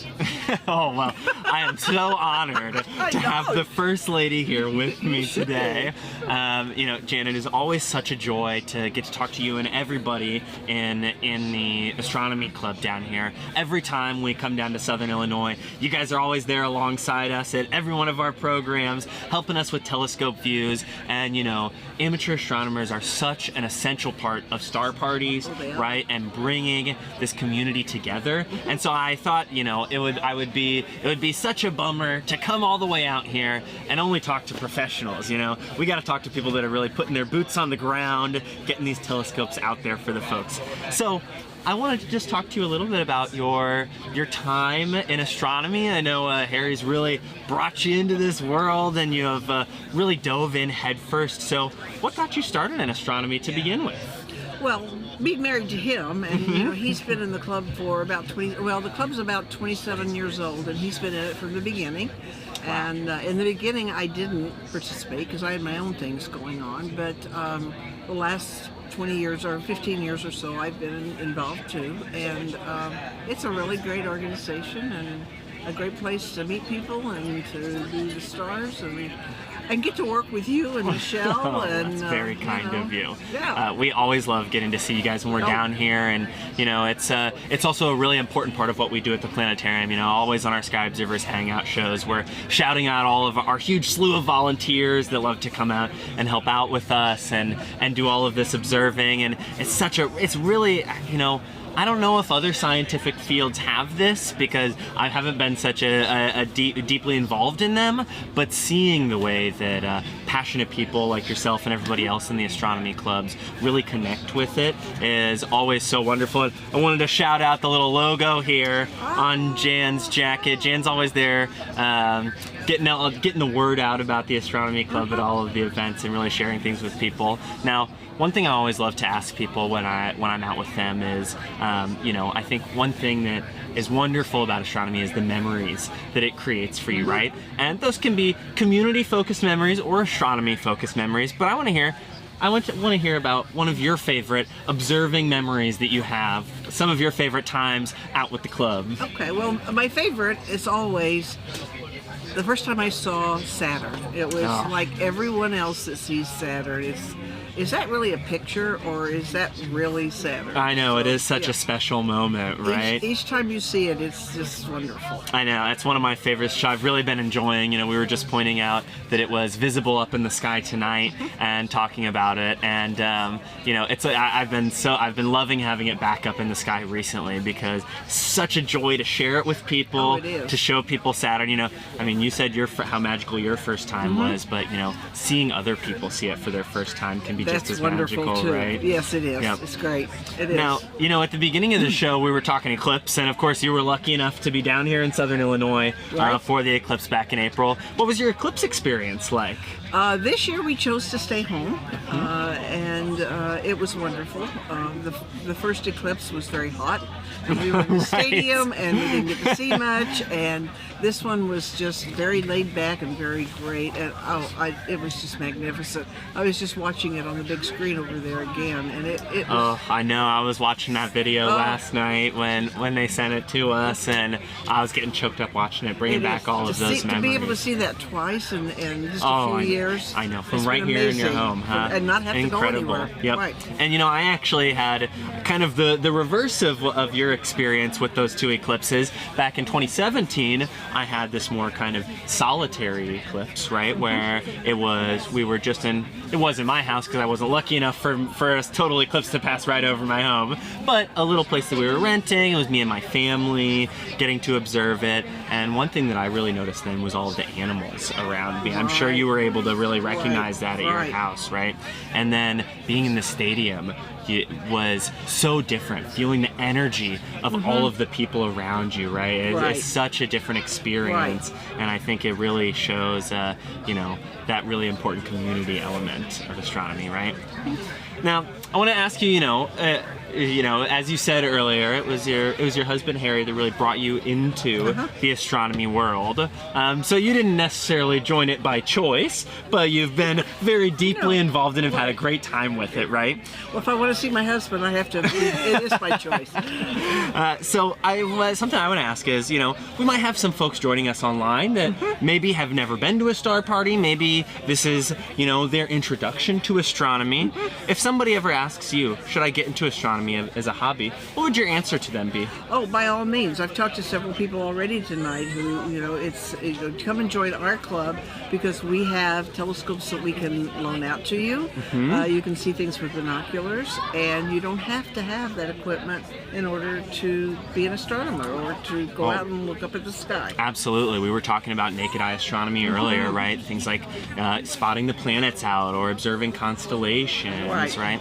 There's so many things that you can see with just your eyes. It doesn't require the fancy tech, though having folks like you guys bring out 30-inch Dobsonian telescopes. Bigger than the one Adler has. Is 6 inches wider than the one Adler has. Only people stopping us from saying we have the biggest in the state. Darn you, AASI. But being able to have clubs like that bring things out, and there's astronomy clubs across the country, right? And you know just as well as I that such a big part of that is getting folks to look through your telescopes, right? Yes. Yep. Yes. And once they look, a lot of them are hooked. Yep, once you look, you're hooked. I love want to do this more. Yeah. Right, exactly. Right. Well, Jan, it has been great having you stop by. Thank you for having me. Oh, I really appreciate you chatting. Like I said, astronomy clubs are such an important part of the community. You guys really are what keeps it going, what gets new people interested. I appreciate you mentioning, actually, if you want to talk a little more about your telescope loaning opportunities, I think that's something that a lot of people aren't aware about that are available in their communities, no matter where they are. We are part of what is called the Library Telescope Program. Currently in Southern Illinois, we have 9 libraries where we have telescopes. One of the libraries has 3 telescopes. You rent these out just like you would, not rent, I always say rent. They loan them out just like they loan out books. Right, you borrow them. You go in and you borrow them, and you take it home, and it's fixed, so it's almost totally indestructible. And they're available to anyone who has a library card in those 9 towns, and we're working on more. We're trying to get a lot more towns, and we've worked on a program where we're going to be able to get. There's a company out there now that's going to make telescopes just for the libraries. Oh, it's fantastic, and that may be specific here to Southern Illinois, but I know in Chicago we have similar programs, and a lot of the surrounding suburban libraries, Right. and I'm sure that's the case in It's all over the libraries world, across the country and the world. Exactly. across the So world. It's not just wherever here. folks are joining from, I know a lot of times people see this equipment and things as a big barrier to entry, right? Right. And it can be really intimidating. Right. But having these available at libraries where you can get started, Right. start to see some things that you can observe, and if you get hooked, then maybe down the road you can save up and start to get some things. But coming to star parties like this, loaning those telescopes from the library, so many great things that you can do to get started. And I really appreciate you bringing that up, because we're all about bringing astronomy to the masses as easy as possible, We are, right? and as Making cheaply as possible. Exactly, as Yes. cheaply, as accessible. Yes. The sky is above all of us every night, whether we like it or not. And so being able to share that with everyone is always so exciting. It is and exciting. I love getting to talk with you guys, see your big telescope that's better than mine, and look through it because it's so cool, and I love helping set it up. And it's just such a joy coming down here to Southern Illinois, and you guys are a really big part of that. And we love having you and Michelle both. So Thank you so much, Shannon. I really, really appreciate it. All right, well, have a great rest of your night with the I will. observing. I'm sure you guys have been having a blast out there. And when Hopefully when it's time to take that one down, you go over there and help. I will. My muscles will come in handy, okay? Thank you, Howard.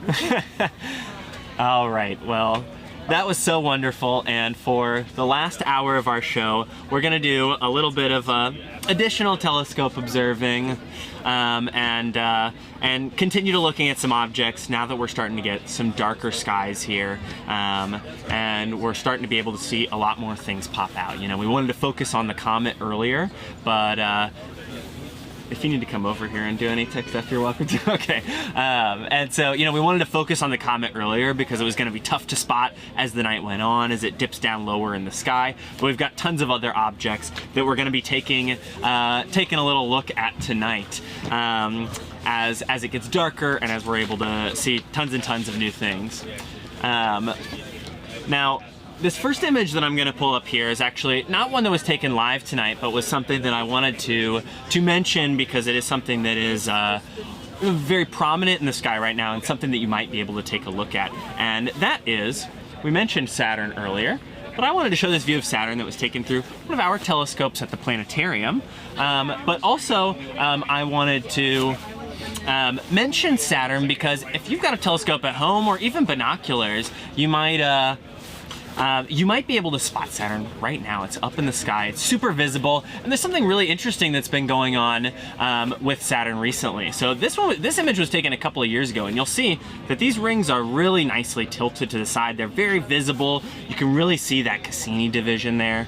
Well, recently, this thing has tilted almost completely sideways. Actually, in the spring, it'll be completely side on, and the rings will almost disappear for us here on Earth. And so this is a really interesting opportunity that only comes around once every few years, and has been really fun to watch. And Saturn is a really exciting place right now. You can also spot a lot of its moons, and it has some of the most interesting moons in the solar system that I always love to talk about with folks. So some of those being things like Titan or some of these other moons. And one mission that really opened our eyes to the intricacies of these moons and these other worlds in the solar system outside of the major planets was the Cassini mission. And so this was one that made flybys of Saturn, made flybys of a lot of the different moons around it. That's where this image comes from. And one particularly important one was the Huygens probe. So this is one that descended down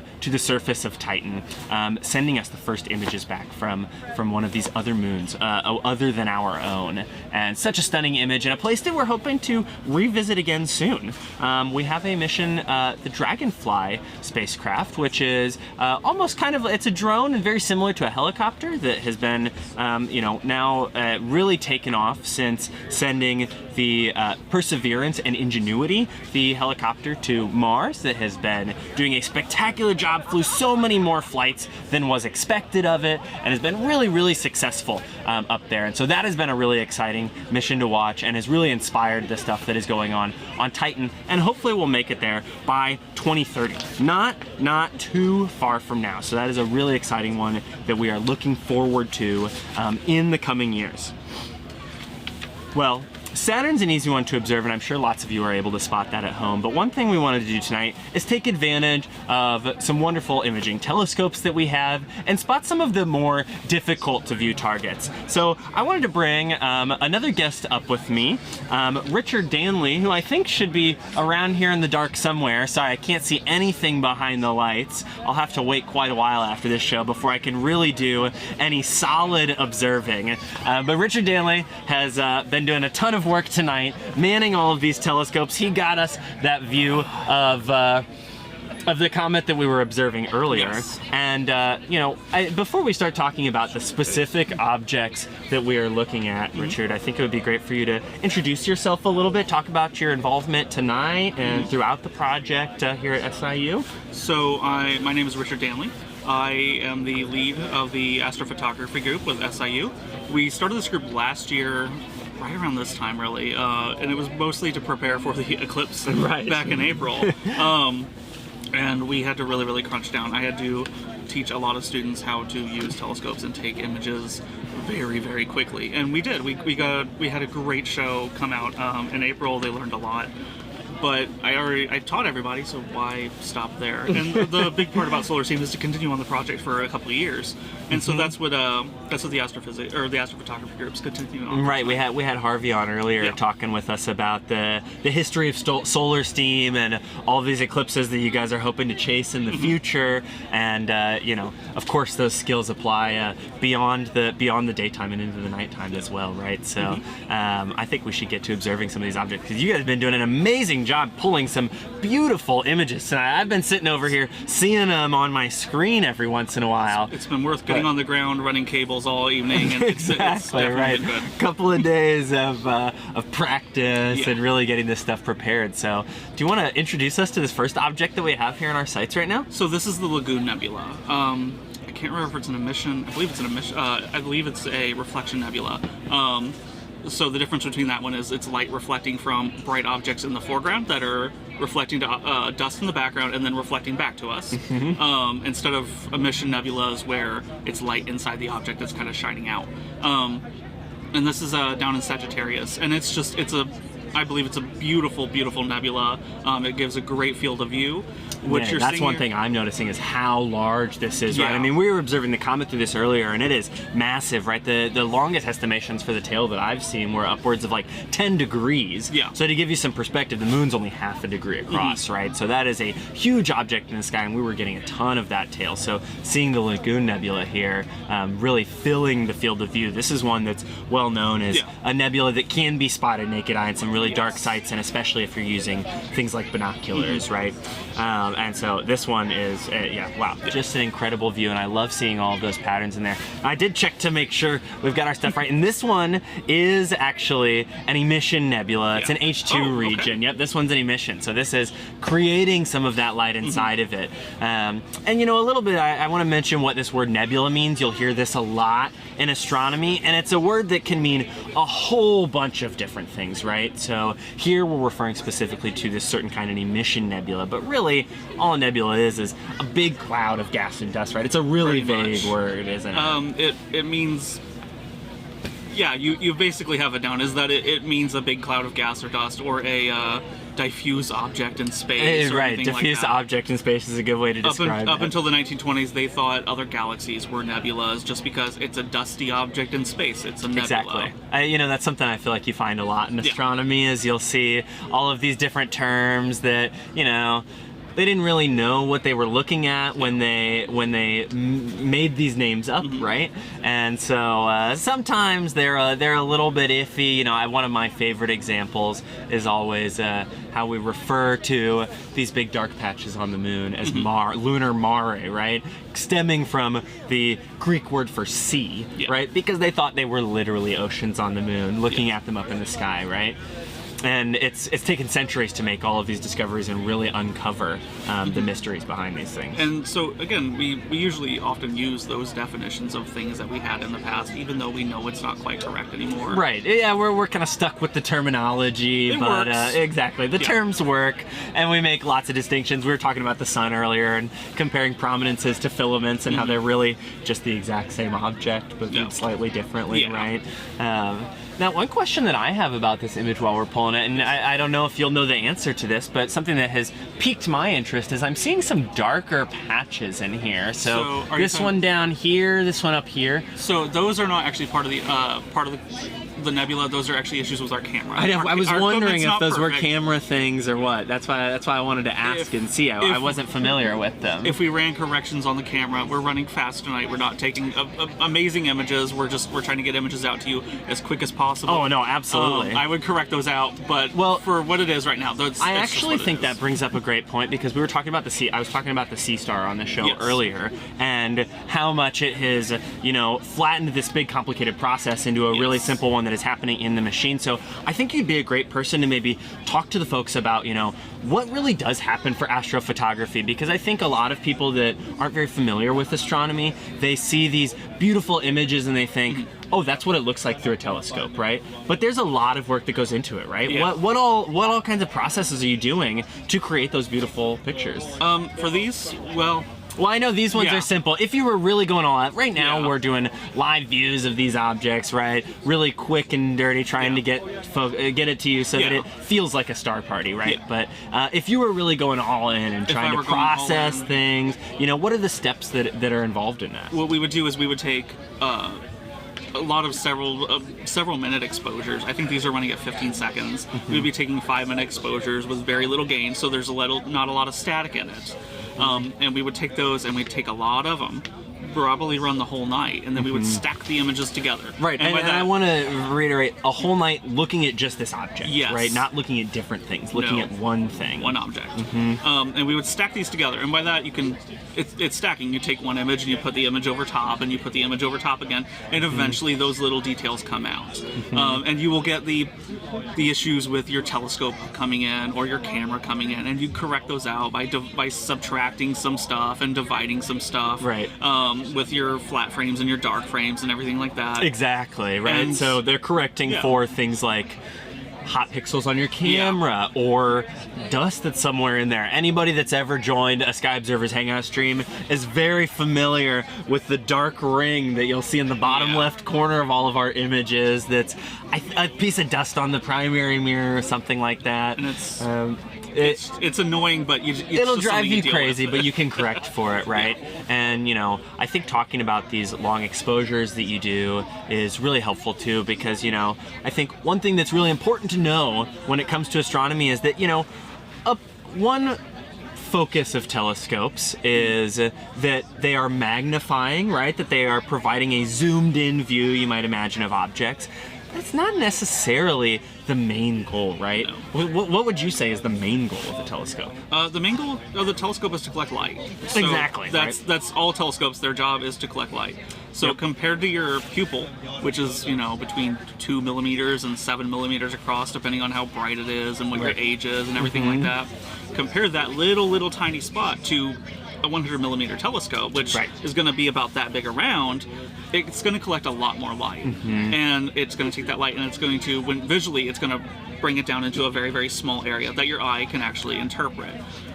Your eye is still limited on other things. It sees things at a very specific frame rate that you cannot physically change. Right, that's another really big one, right? Is I don't know what the actual frame rate is, but it's some tiny amount of milliseconds, right? It's super quick. That allows us to see everything in motion, right? I'm very glad that my vision does work that way. So it's very different from a camera.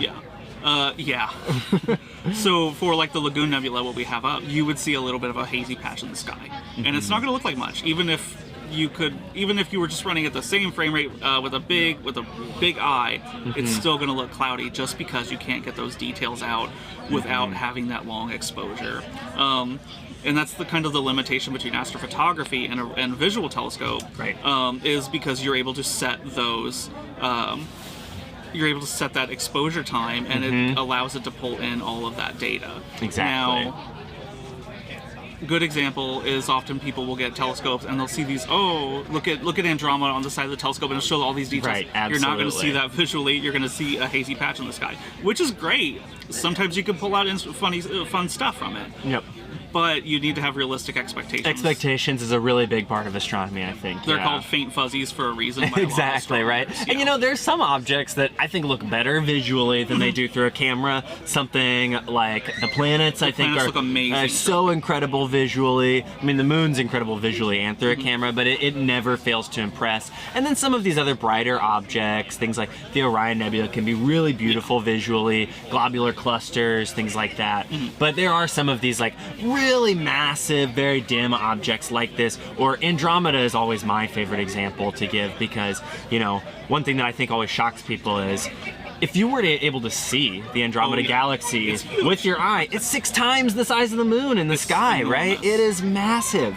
The only problem is that it's too dim, right? And so it takes these larger telescopes to build them up. And I feel like everybody that's been over here today has probably been wondering what I've been doing with this big cone sitting next to me the whole time. But this is something that you can do at home to really demonstrate very similar principles. Instead of using light waves to demonstrate those, this is utilizing sound waves, right? So here, let me shift over to just our camera view for a second. So you can see literally all I did for this is take 2 pieces of construction paper together, roll them into a tube, and I was honestly a little worried that this wouldn't work as well as I thought it was going, or, you know, as well as I had been told that they work.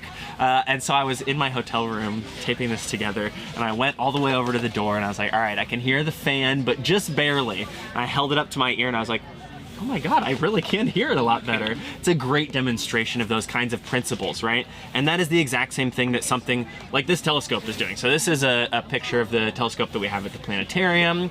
This is from Plane Wave Instruments based out of Michigan. And you can see on the inside of this thing, it might look really complex and fancy on the outside. All I see in there is a big mirror in the back and a bunch of empty space, right? Yeah, it's mostly empty space. It's exactly.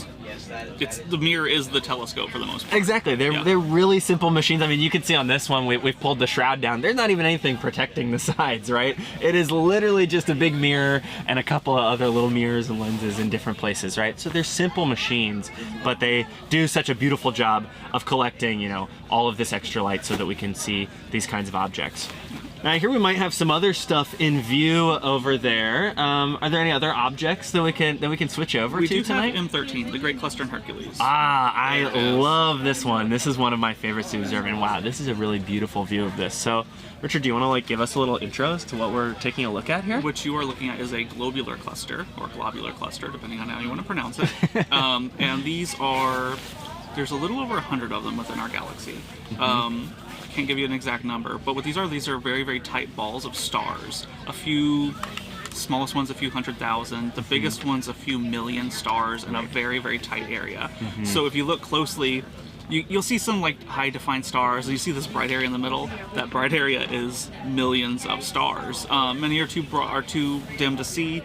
There's many, many bright ones in this region. That is the overwhelming light that you see out of the cluster itself. Right, and so, you know, really what these almost are is, you know, a lot of these, especially the larger ones, are suspected to be almost like dwarf galaxies that were forming around the outside of the Milky Way. So the Lagoon Nebula that we were looking at earlier, and all these nebulae that we observed, are all within the galactic plane itself, right? This is something that is actually outside of that galactic plane, still orbiting around the core of the Milky Way galaxy, but can be found in a lot of different places. And actually I have a map here that shows us all of these different globular clusters that we can see in the night sky. So I have this showing, this is the Gaia imagery, one of the most up-to-date, high-resolution maps of the galaxy that we have, or at least from our view here on Earth. And I'm going to highlight all of these globular clusters. So I love seeing really where these are placed, how they form this big kind of sphere around the Milky Way. And that's why you'll often find them kind of, we were talking about with that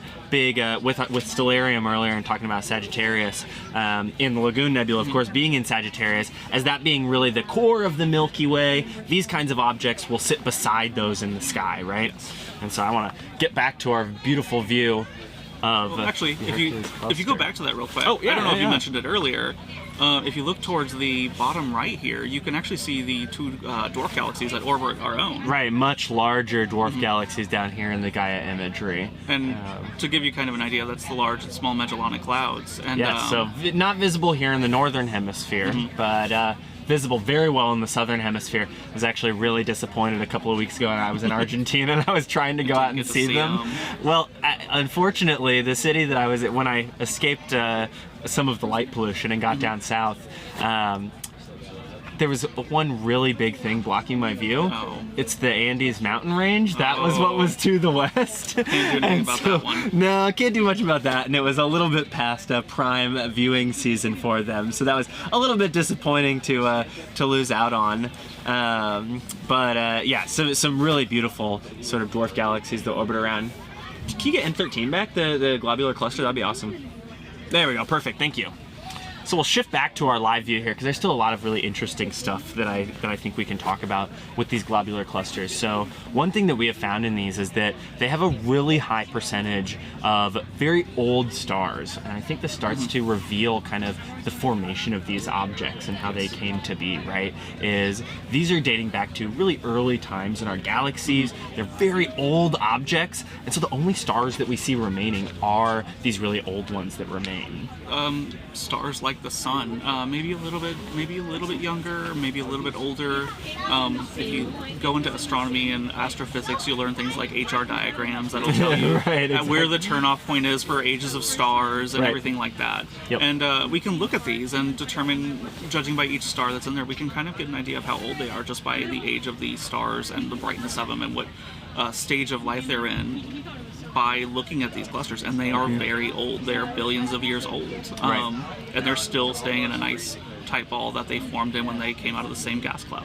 Right. Oh man, it's just incredible. And I love it. You know, I love comparing the different globular clusters, and especially if you get a really magnified view. I might have another picture of it in here.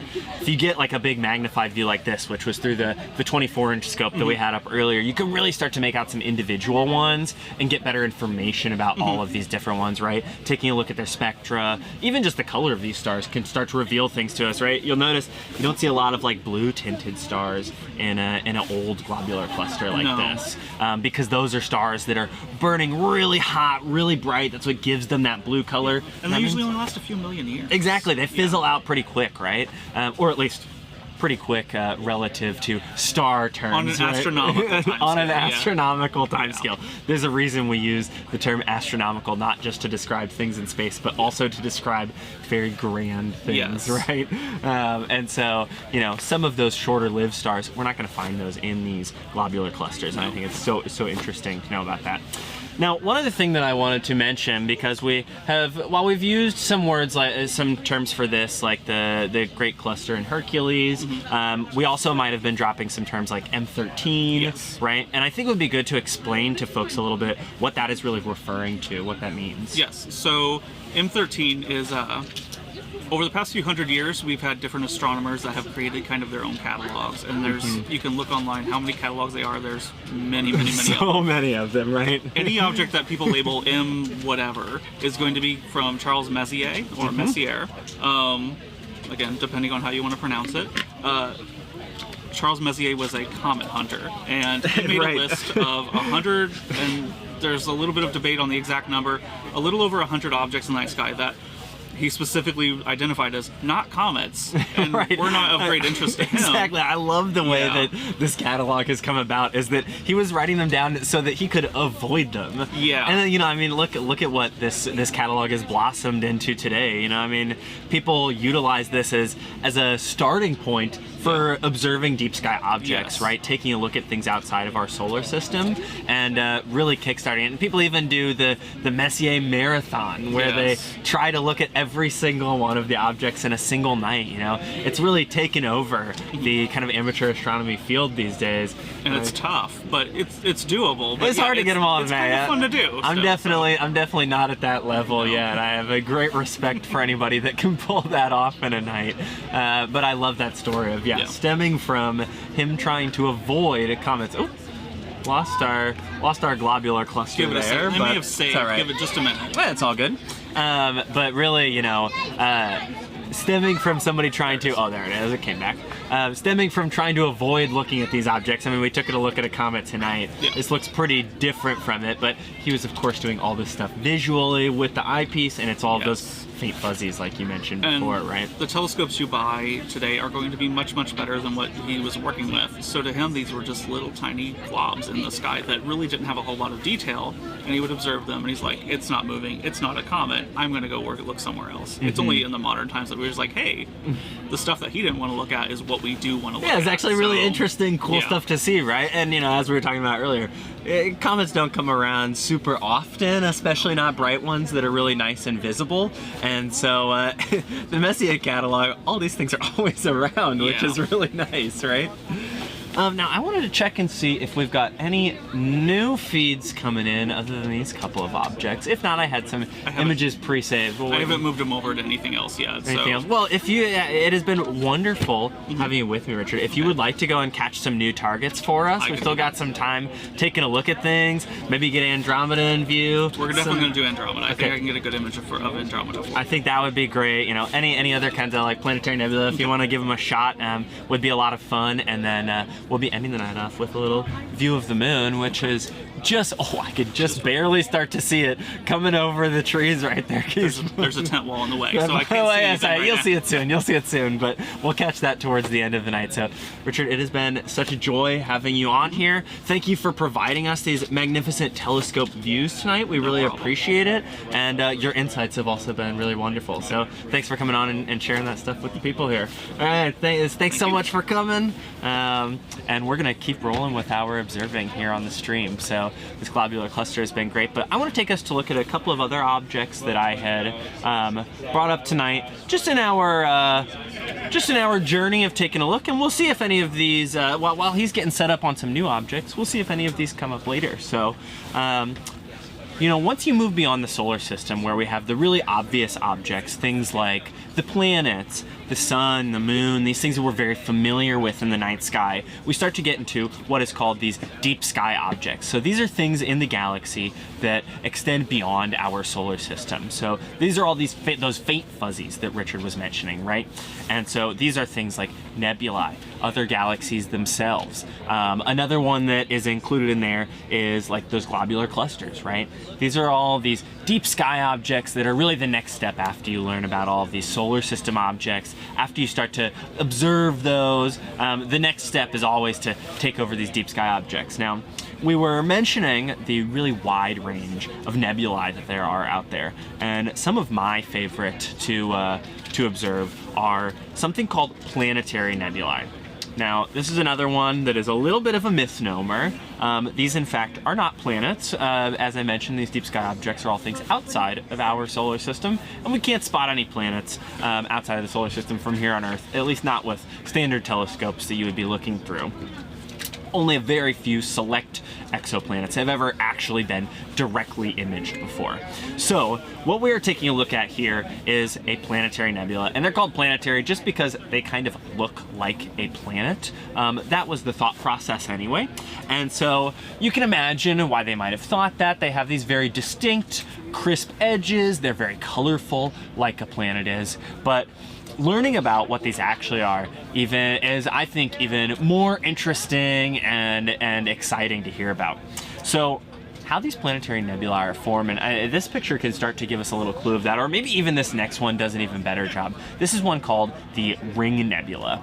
And what a planetary nebula is this is evidence of some of that life cycle that a star takes, right? We were talking about the life cycle of stars in globular clusters, just like us and everything else in nature. They go through this cycle of birth and then eventually death, and we can see that evidence in a lot of these nebulae. So planetary nebulae are particularly from kind of average sized stars, ones very similar to our sun, and they are this large cloud of gas and dust that this star sheds towards the end of its life. So eventually is not able to, the gravitational pull bringing all this in is not able to continue to maintain that. It grows in size to a red giant, eventually sending this material outwards.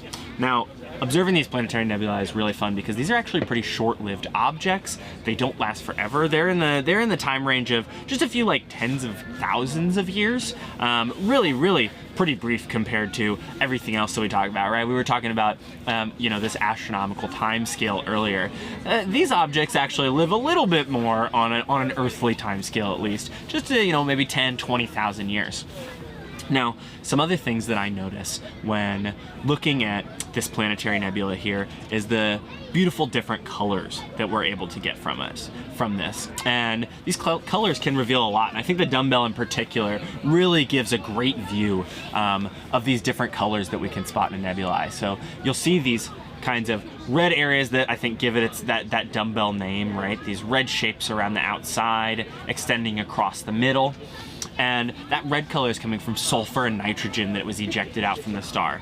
The blue and green colors that you'll see, and those are really common in them. This picture doesn't bring the color out quite so much, but you can see a little bit of that blue here in the center with the red ring around the outside.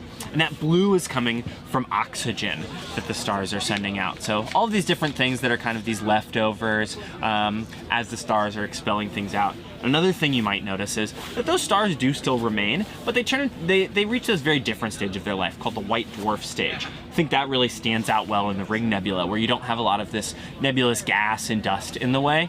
That little star right at the center of the ring, right in the middle of the donut, is actually the white dwarf that expelled all of this material out. So interesting to see all of those different details that you can spot there. Now, another thing that we'll be observing, which, it looks like they're starting to get it in view in their telescope. I know they're probably still in progress over there, but I'm going to switch over to it because it is already looking beautiful.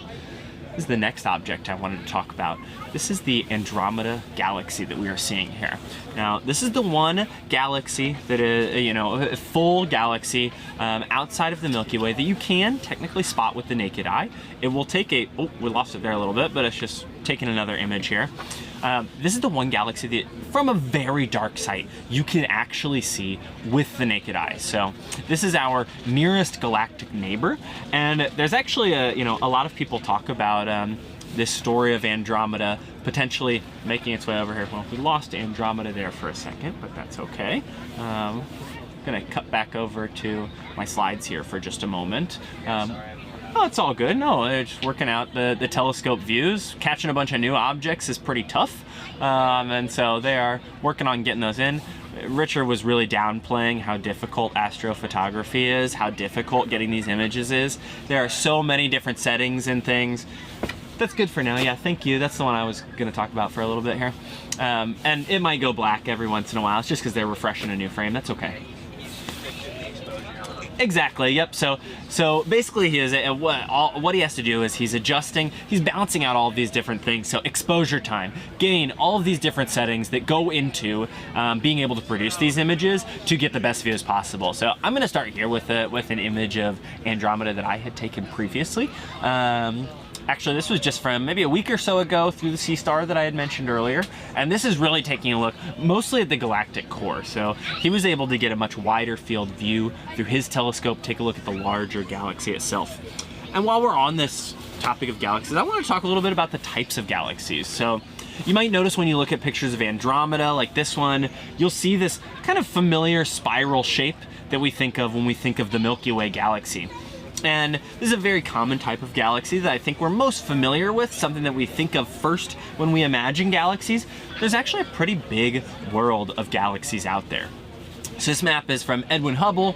I'm sure you're familiar with his name, probably primarily through the Hubble telescope that was named after him. But he was a professional astronomer that made a whole bunch of really revolutionary discoveries and did a lot of great work for the astronomy community. And he also was able to document this or create this classification scheme for different galaxies.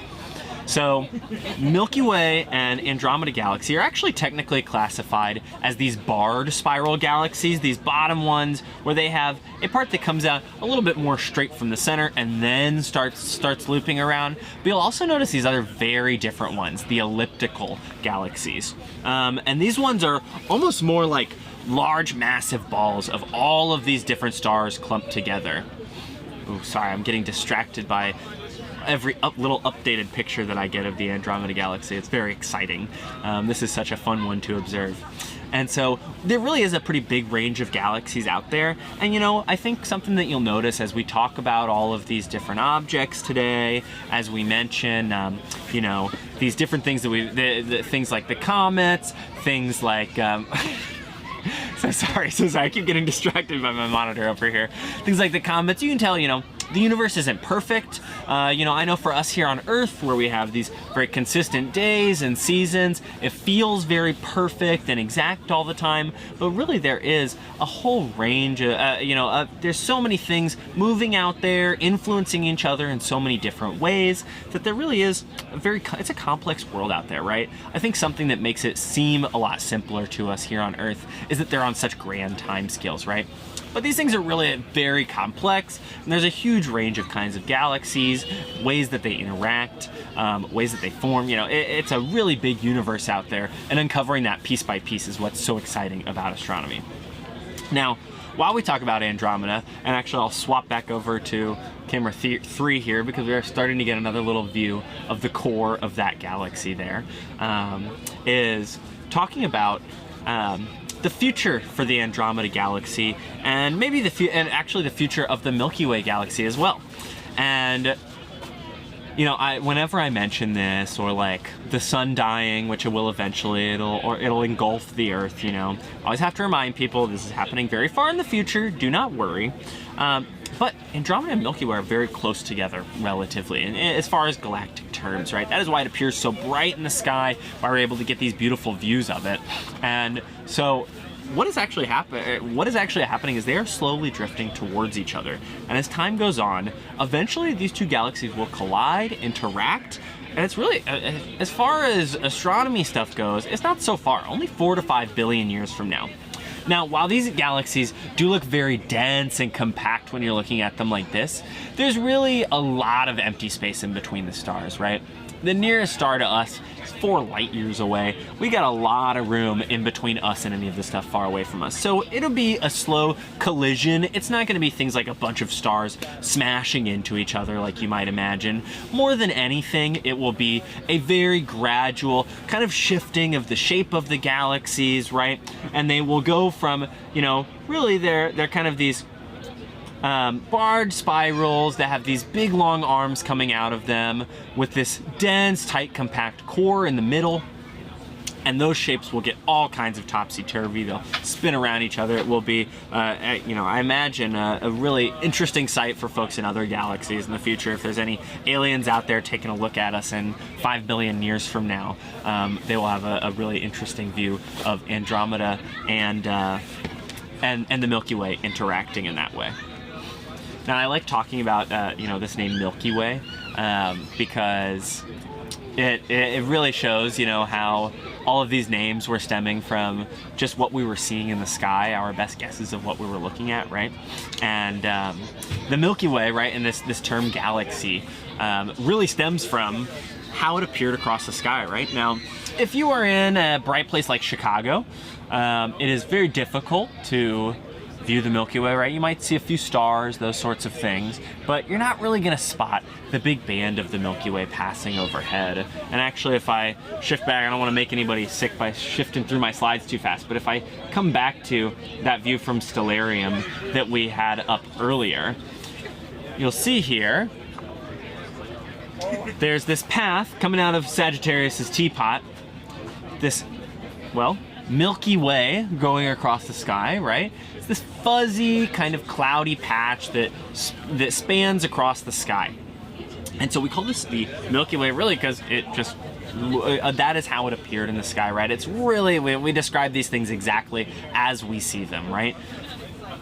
We find out later that this is actually the core of the galaxy that we are looking at, right? So it has that bright central core near Sagittarius that we are looking at, and then these thinner parts that extend out in other ways. And you can really see that in that Gaia view that we had up earlier as well, imaging the entire galaxy here, right? So I'll take away the globular cluster bright yellow dots, right? And you can really start to get an idea of the form of this galaxy, that shape, right?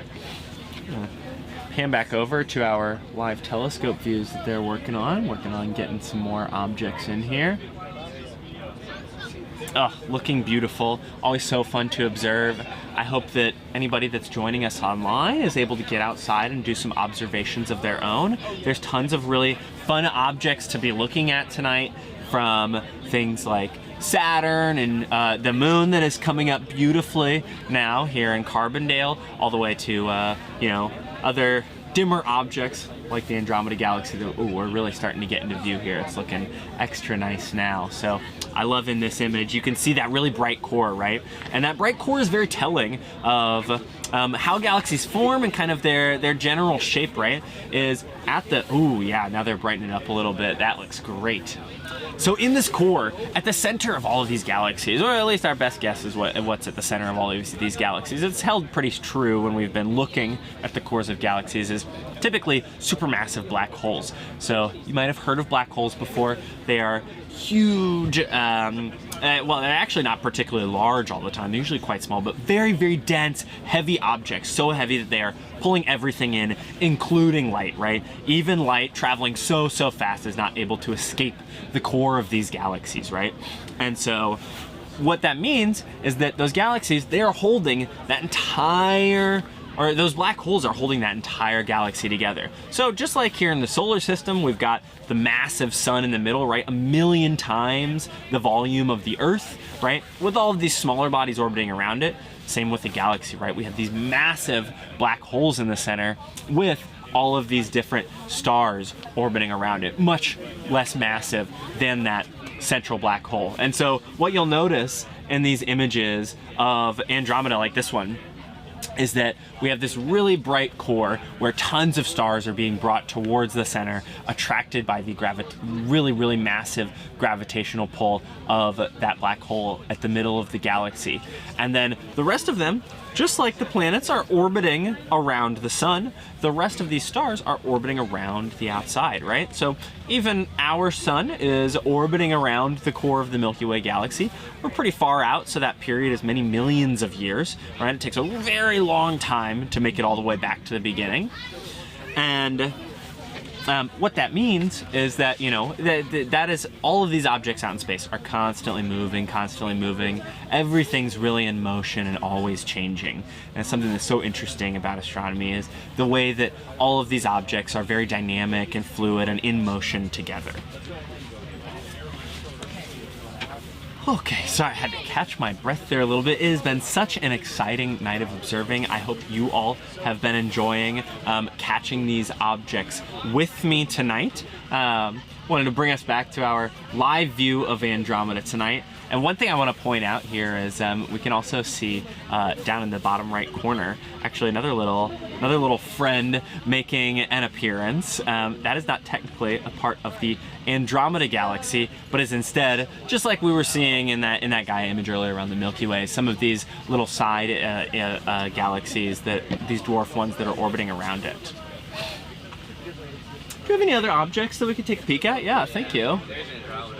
Oh no, now we're over to the Ring Nebula. You were on Andromeda before. So this is actually a live view of one of those planetary nebulae that I was talking about earlier. And wow, I'm really impressed. One thing you'll notice is that these objects are pretty small. The Ring Nebula is very far away, and this is a very wide field telescope. Oftentimes you would use different cameras for capturing something like the Ring Nebula versus something like the Andromeda Galaxy, right? The Andromeda Galaxy covering a very large part of the sky.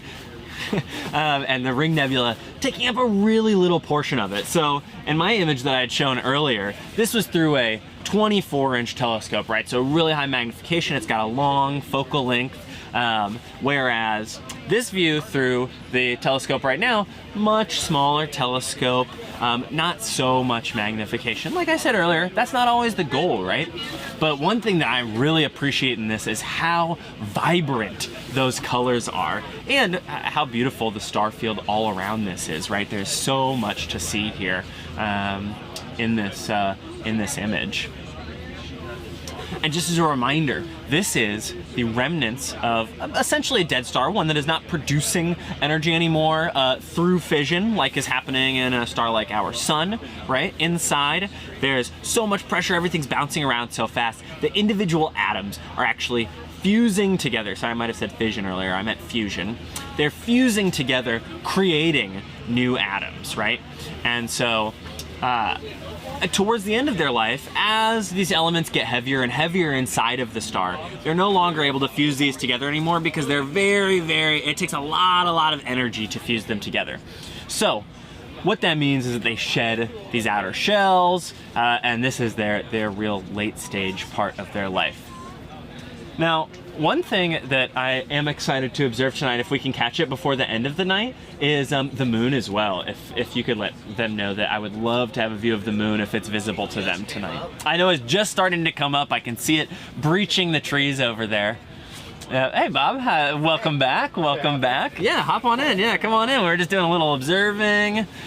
That's pretty cool. Hang out for the last 20 minutes. I know the moon's looking beautiful. We've got the little ring nebula here in sight now. See, and I was looking at that and I was like, hey guys, I didn't know you were on the Ring Nebula, and I saw it in color, and Richard swapped out the camera for a color one, which is cool. I know, and this one I was noticing how vibrant those colors are, because I was showing to folks online this view that I'd gotten from the Adler, where we can really get a lot of detail, see that white dwarf at the center of it. Is that the 14-inch?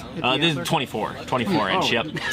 Yeah. What can I say? Yeah, we got the 24-inch plane wave there, and so that larger telescope helps us bring out some of those details. But I was really impressed by the color that we were getting in this. That's beautiful. Through the scope out here tonight, and we had observed so many fun things earlier. We looked at the Lagoon Nebula. We were taking a look at M13, a globular cluster, talking about all these different things. And one thing I think it would be great to chat with you about, Bob, while you're here is we waited until it was dark outside to look at these objects, right? Because these dark skies are really, really important for observing these distant, dim things, right? Yeah. And so, this was something that we mentioned a little bit at the beginning of the show, based on the, this location that we were choosing, right? And so, talk a little bit about like why you guys chose this spot, what dark skies really mean to astronomy, and I mean, we can talk a little bit about how we're kind of losing them these days, right? Yeah, actually.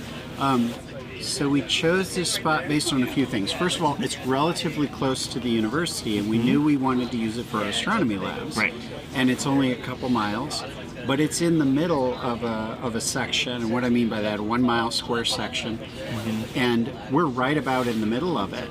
The other thing is we came out here and we did site survey a few times. Andy Edelin, who was the Astronomical Association of Southern Illinois Club president at the time, we came out and surveyed it a couple nights, and just to the south we noticed fog would roll in repeatedly, and we're like, well, we know we don't want to be down there. This is a little bit of a plateau. Right. Oh, that's so interesting. Well, we were just dealing with these kinds of geographical considerations earlier this week on Tuesday when we were doing a comet show on the Adler's YouTube channel. It was really cloudy at the museum, so we went to my boss Michelle's house. A little further away from the lake, it was nice and clear over there. So that's definitely an interesting one that I wouldn't have thought about out here. Yeah, it's just all these different considerations, and it's dark. As you can see, it's relatively dark. Yeah. You don't see the headlights from the road when cars come through. You only see them when they come down the road. Some nice woods shielding a lot of these things, right? Yeah, and so when we talked to the farms about it, they were like, well, we'll clear that out, we'll clear that out. I'm like, no, leave it. Don't clear anything, that's great. Because it's such a great barrier for us. Right. And the other thing, the driveway that you see here, that's original to the Jackson County Poorhouse, which used to be located out here, which was a place where people went to retire when they didn't have any other place to go, or if they were poor and they needed a place to stay. So over by where you see the big screen, that's where the house was. And then this driveway, we knew that it was good and solid because they had used it for years. Used it plenty of times, and right? So we the house was torn down a long time ago, and we brought in we poured the telescope pads out here.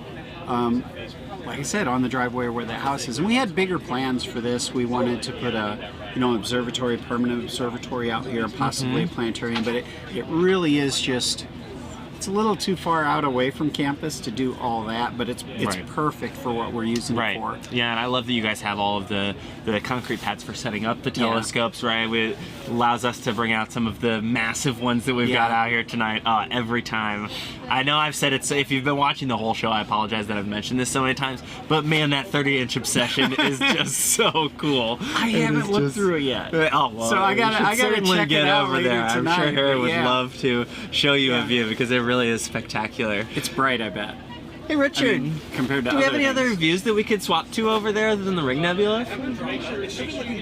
Yeah, if you want to pop Andromeda back into there, I think that'd be awesome. Or get Brody to do it sometime soon. That'd be awesome. And then I have the Trifid, which I believe you already covered. Oh, I don't think I did talk about the Trifid yet. Sure, yeah, we can do that too.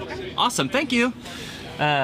What's cool about this is, like, back on campus where we do a lot of our astronomy labs on the roof of the Neckers building, the roof of our physics building there, we don't see this stuff, but maybe once or twice a year when it gets dark enough, you do not see Andromeda like that. Wow, look at these coming. Oh, wow, that is a beautiful view of Andromeda. So, right, we were talking about this core, tons of stars orbiting around that central black hole, even being able to see some really pretty distinct lines for those outer spirals, right? Those outer arms. Oh, wow, look at that. That's good. Man, applause to the telescope crew Nice over job. there. You're doing such a great job. It looks spectacular. Seeing some of these other smaller, dwarf galaxies that orbit around it as well. So did Richard tell you how he's doing? He's running live stack, I think, on SharpCap right now. Yeah, we were talking a little bit about the process of astrophotography and how much goes into it. And of course, he's not able to do all of the really long-term post-processing that is a really integral part of astrophotography. He's whipping these images out live and getting this level of detail, which is really, really awesome. And using some beautiful scopes. I mean, I don't know if you want to talk about the telescopes that you guys use for this at all, because I really love the company. Yeah, these and are... they make some great stuff. So we have Solar System modular 100mm scopes. And what we like about them is that we can put different filters in them. So there's calcium K, hydrogen alpha filters that drop in for solar viewing. We took them to Australia, which was great because we didn't have to pack solar scopes and white light night scopes. Right. It was all in one, It's right? all in one. You pull the filter and you can do nighttime observation, which they did out here. Yep. And I always tell the guys, pull that filter, and I'm like, put that in a bag immediately. Get it? Because you notice the dust that we have out here. Yeah, it is dusty right now. I'm like scared to go home and have to clean all of this glass off. Yes, there's a lot of cleaning after this stuff, but they're great scopes. The focus on them is just perfect, and these guys here, you see it. We definitely noticed it in Australia when we went there, just pinpoint stars visually. And I know, yeah. The glass that they're using is incredible.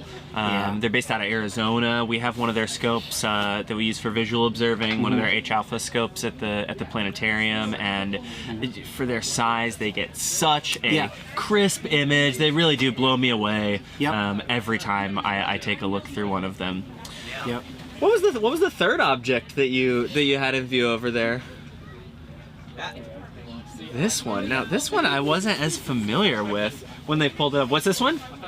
Trifid Nebula. Now this is one that I haven't done a lot of observing on before myself. Looks like it's got a little bit of an artifact, maybe from. Yeah, we were talking about these artifacts earlier because it was when we were looking at the lagoon. I was like, so Richard, I want to know. And I'm just mentioning, so is this people, part of the actual object, or is this part of the camera? And it's probably.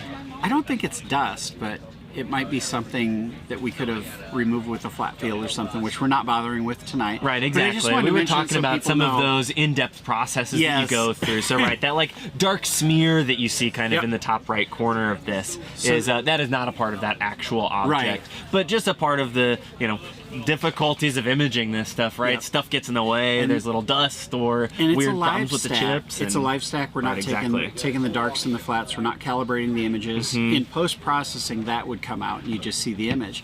And the other thing we do in post-processing is we put color filters on this and take all these different images to make a full color one. But for us, especially when we take science images of the sun, we're not really interested in the colors. We're interested in the different levels of light, the bit depth of our cameras. Right, exactly. And if you're trying to use a color camera, you often don't get quite as clear of a resolution, right? It might make a pretty picture right away in that one shot, but you'll really get a much higher level of detail when you're using these black and white cameras, taking these individual frames and stacking those together.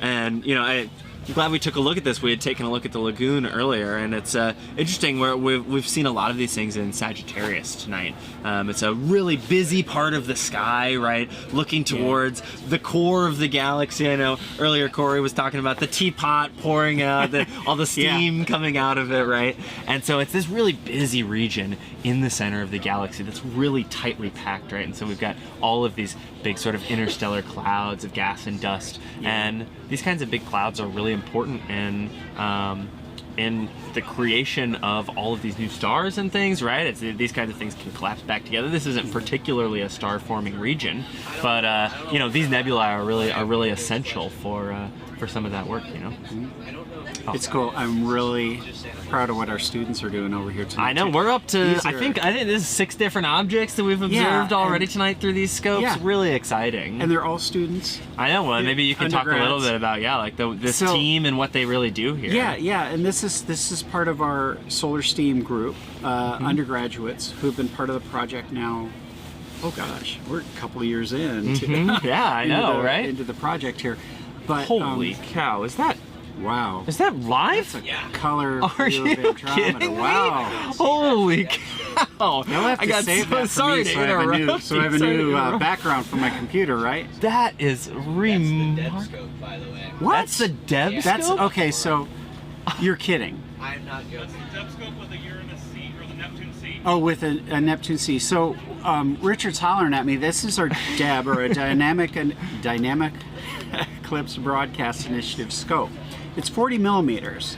Yeah, it's pretty little scope, sharp, right? I mean, for those of us that are American and don't know millimeters that well, this is like 40 millimeters. Yeah, they're not that So not that most huge. people would say that's a guide scope, but this is an astrograph. It's I believe it's a triplet. So it's which means it's a very sharp scope. You can take images like this that are color. Richard said this was a Neptune C, which the C stands for color. Neptune's a small chip, so. The Neptune monochrome cameras are what we took our images of the eclipse with, the coronal images, and we're pretty happy with that as well. But what we've told our DEB groups, and we have 82 DEB groups, by the way, across the country. Right. Yeah, some of them imaging tonight. Yeah, and we went from a dynamic eclipse broadcast to well, dynamic astronomy broadcast. It's expanded to so much more. We're doing the daily solar observations. We're looking at doing an Eddington experiment. Just not to. We're not adding anything to the experiment. It's just kind of a fun thing to take a star field image and compare it back to those coronal images and see the stars, see if we can see that light bending around the sun like Eddington did. But we're telling the groups, hey, you can go out and image like this, and this Neptune C camera is cheap. This is like... I'm blown away. Sometimes it's not the expensive equipment that does it. It's really skill and practice, right? And just getting familiar with your equipment, taking a lot of time to learn how to use it best. And man, I am so impressed by this picture in particular. And the fact that it was that little scope that pulled this off is amazing. It's an automatic live stack. There's no post-processing being done on that. Oh man, another one. They are working overtime over here right now. I talked about this one a little bit earlier. We got the Dumbbell Nebula now too, another planetary nebula. Wow. Right, and really, really vibrant colors here. Those bright blues from the oxygen that is expelled out. Those deep reds around the outside, giving it that dumbbell name. Yeah. From the sulfur and nitrogen that was contained inside of this star.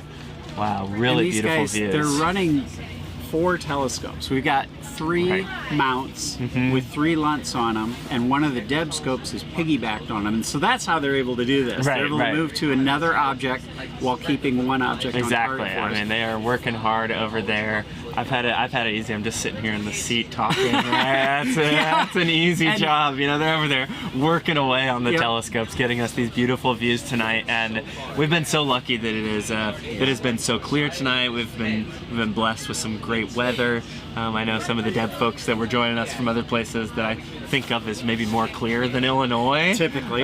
Typically, right? Yeah. Have not had so much luck. So it feels like Carbondale has really been astronomically blessed in the last year. We've gotten so many great opportunities for observing. Oh my gosh, the right? aurora was incredible. Oh yes, I know. We were talking about the sun earlier and heliophysics big year, and you can definitely tell it's solar maximum right now, right? Yeah. Yeah, absolutely. Getting towards the end of it, and the end of it usually has the better aurora displays. So it's exciting. But yeah, did you talk to Carla tonight, by the way?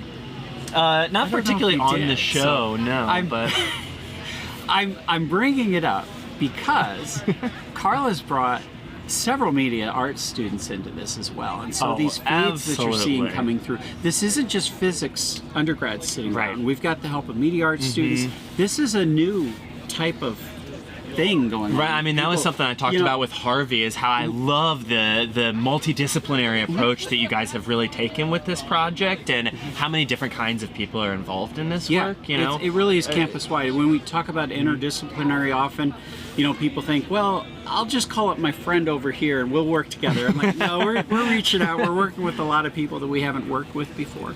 And not just here, at different locations as well. So I know Robert Dennis, who is one of the Deb volunteers out in New Mexico, also sent some pictures in tonight of this. And he was a oh my gosh. Oh wow, and that was the target that I was hoping to end the night off with. Thank you to my wonderful telescope team. We had to wait until the end because the moon was rising a little late tonight, but a lovely view of the moon. And you know, I want to point out for the folks at home where to really focus on and see the most detail here. It's along something called the Terminator. So the Terminator, will flash, there must have been a new picture getting taken. Yeah, getting the focus in a little better.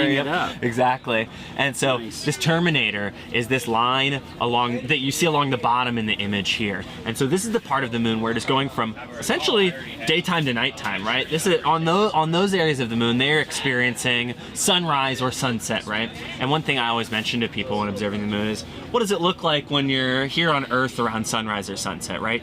These long shadows. Well, on the moon, right, we have these long shadows that I really think helps highlight some of these details in the craters, right? And something that makes observing the moon always so fun and exciting is that, you know, you can go out during all of these different parts of all these different phases and really see these different details emphasized so strongly. And it's stunning. It's better when it's not a full moon. So right, exactly, right. So a full moon is almost too bright. You don't have any of those details really coming out. It looks very flat. Shadows. There's no shadows in those craters. Right, exactly. It's like you know, noon here on Earth, where you know the light's shining right down on you. Straight on you. Exactly. It's really hot. Yeah.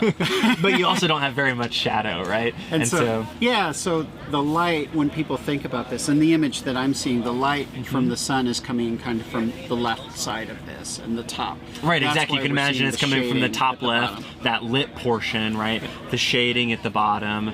Not to be confused with like a lunar eclipse, where, you know, you have the shadow of the Earth passing in front of it. This is really just only half of the moon can ever be lit at any one time, right? That's the half that's facing the sun.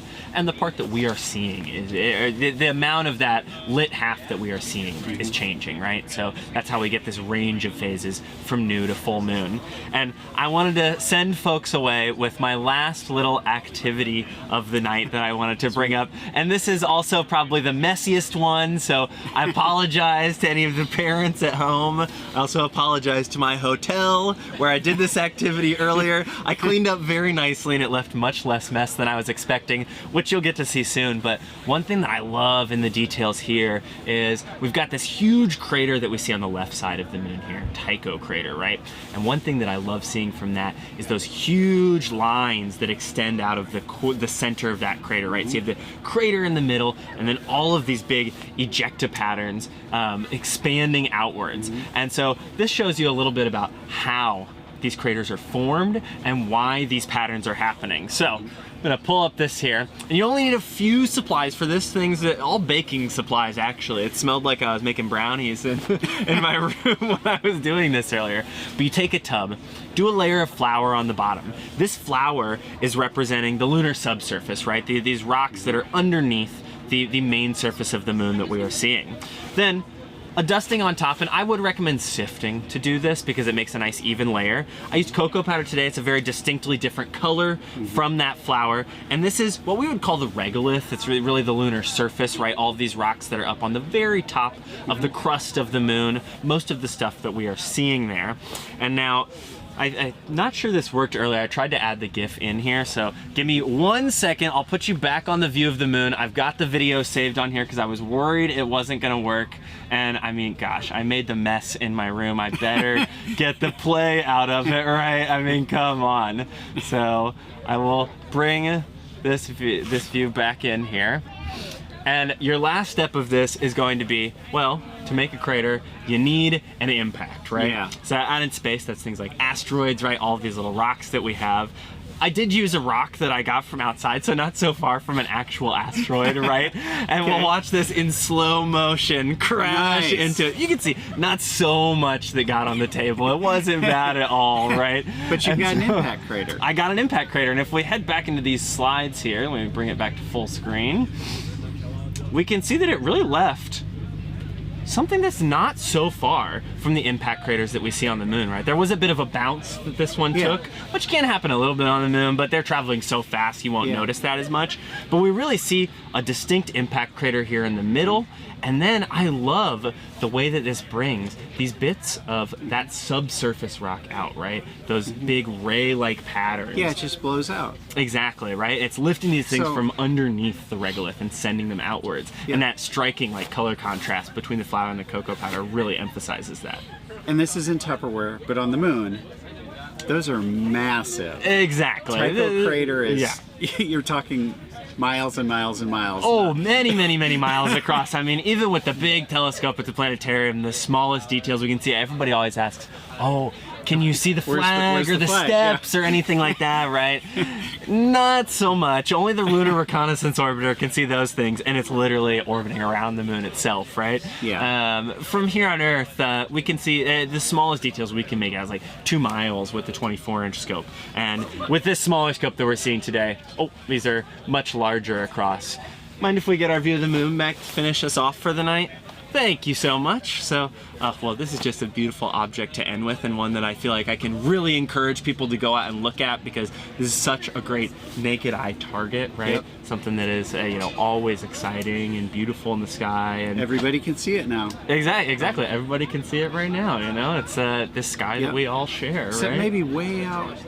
Maybe way out west. Yeah, I don't know how late it is there. It's 7 o'clock. It might be. But yeah, up, it's a great naked eye object. It's also this is one of the first objects I ever looked at.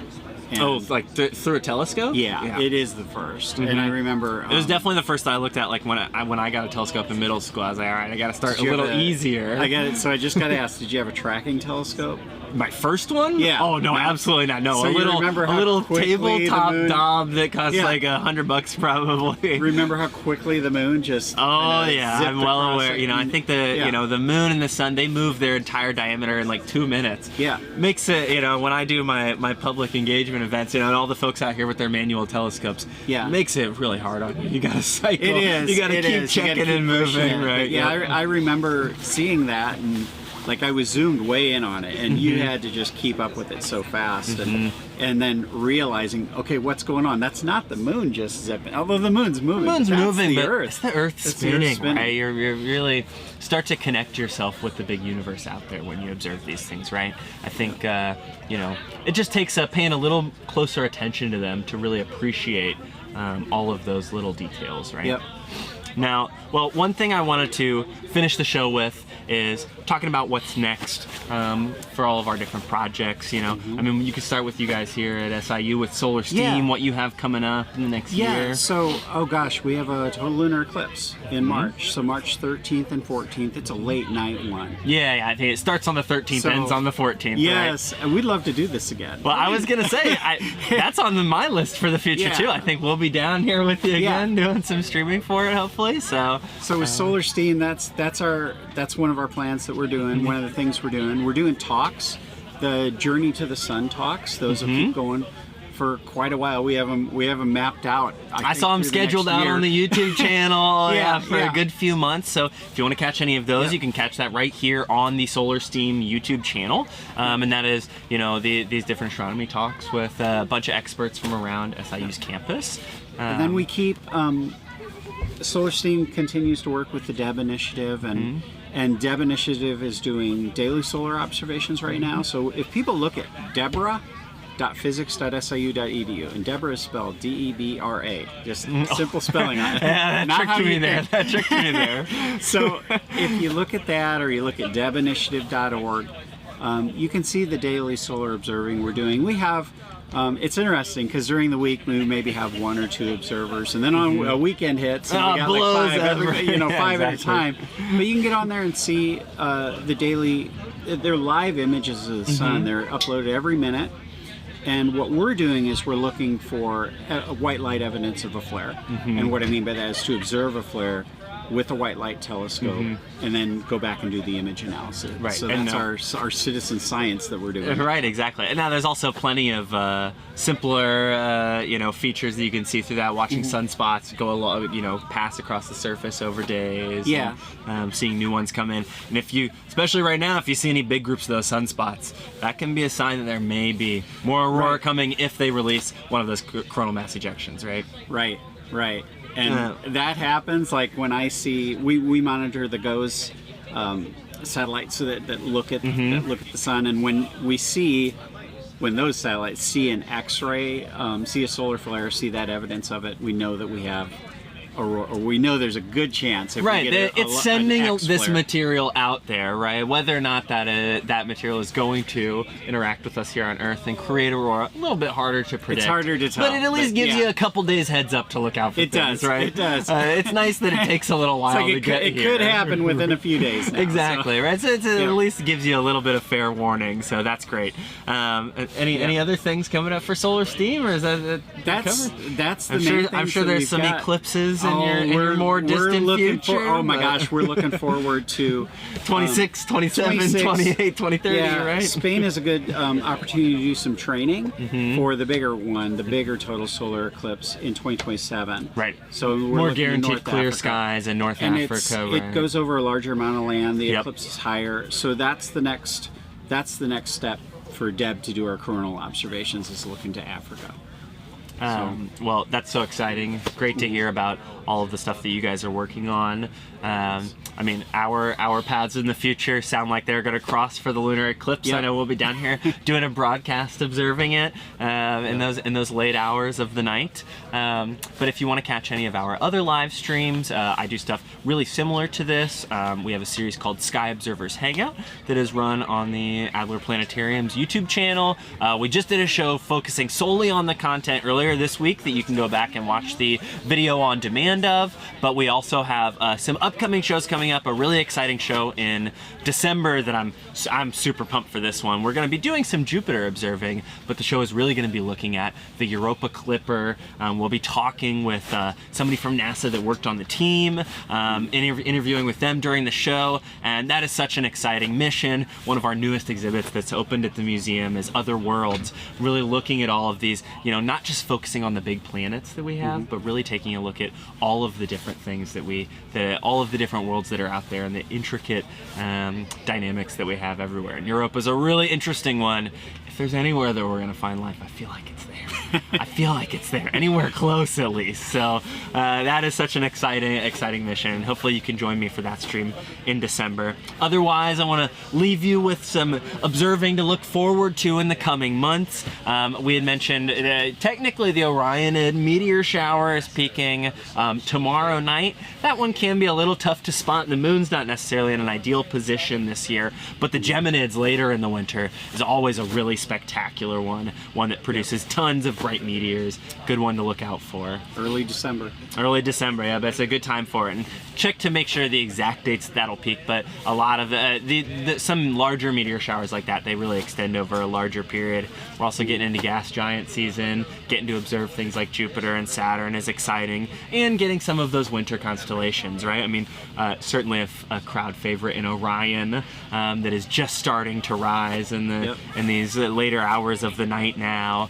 If you're getting into astrophotography, that's a great one to start. Oh, an incredible one to start with. And actually, one of our other past Sky Observers Hangouts was all about observing different objects in Orion and talking about kind of the life cycle of stars, going from birth in the Orion Nebula to, you know, maybe a future death with Betelgeuse. Tons of fun things to see there. Yeah. So, any final words for the folks at home, Bob? Well, thanks for joining us. This is great. We had a great turnout out here. I think we're up to about 400 people coming through, but it's great to have people. Oh, that's awesome. And yeah, being able to bring folks from all across the country. And, you know, it was our first year. We might have had a few technical difficulties here and there. This is not our last National Star Party.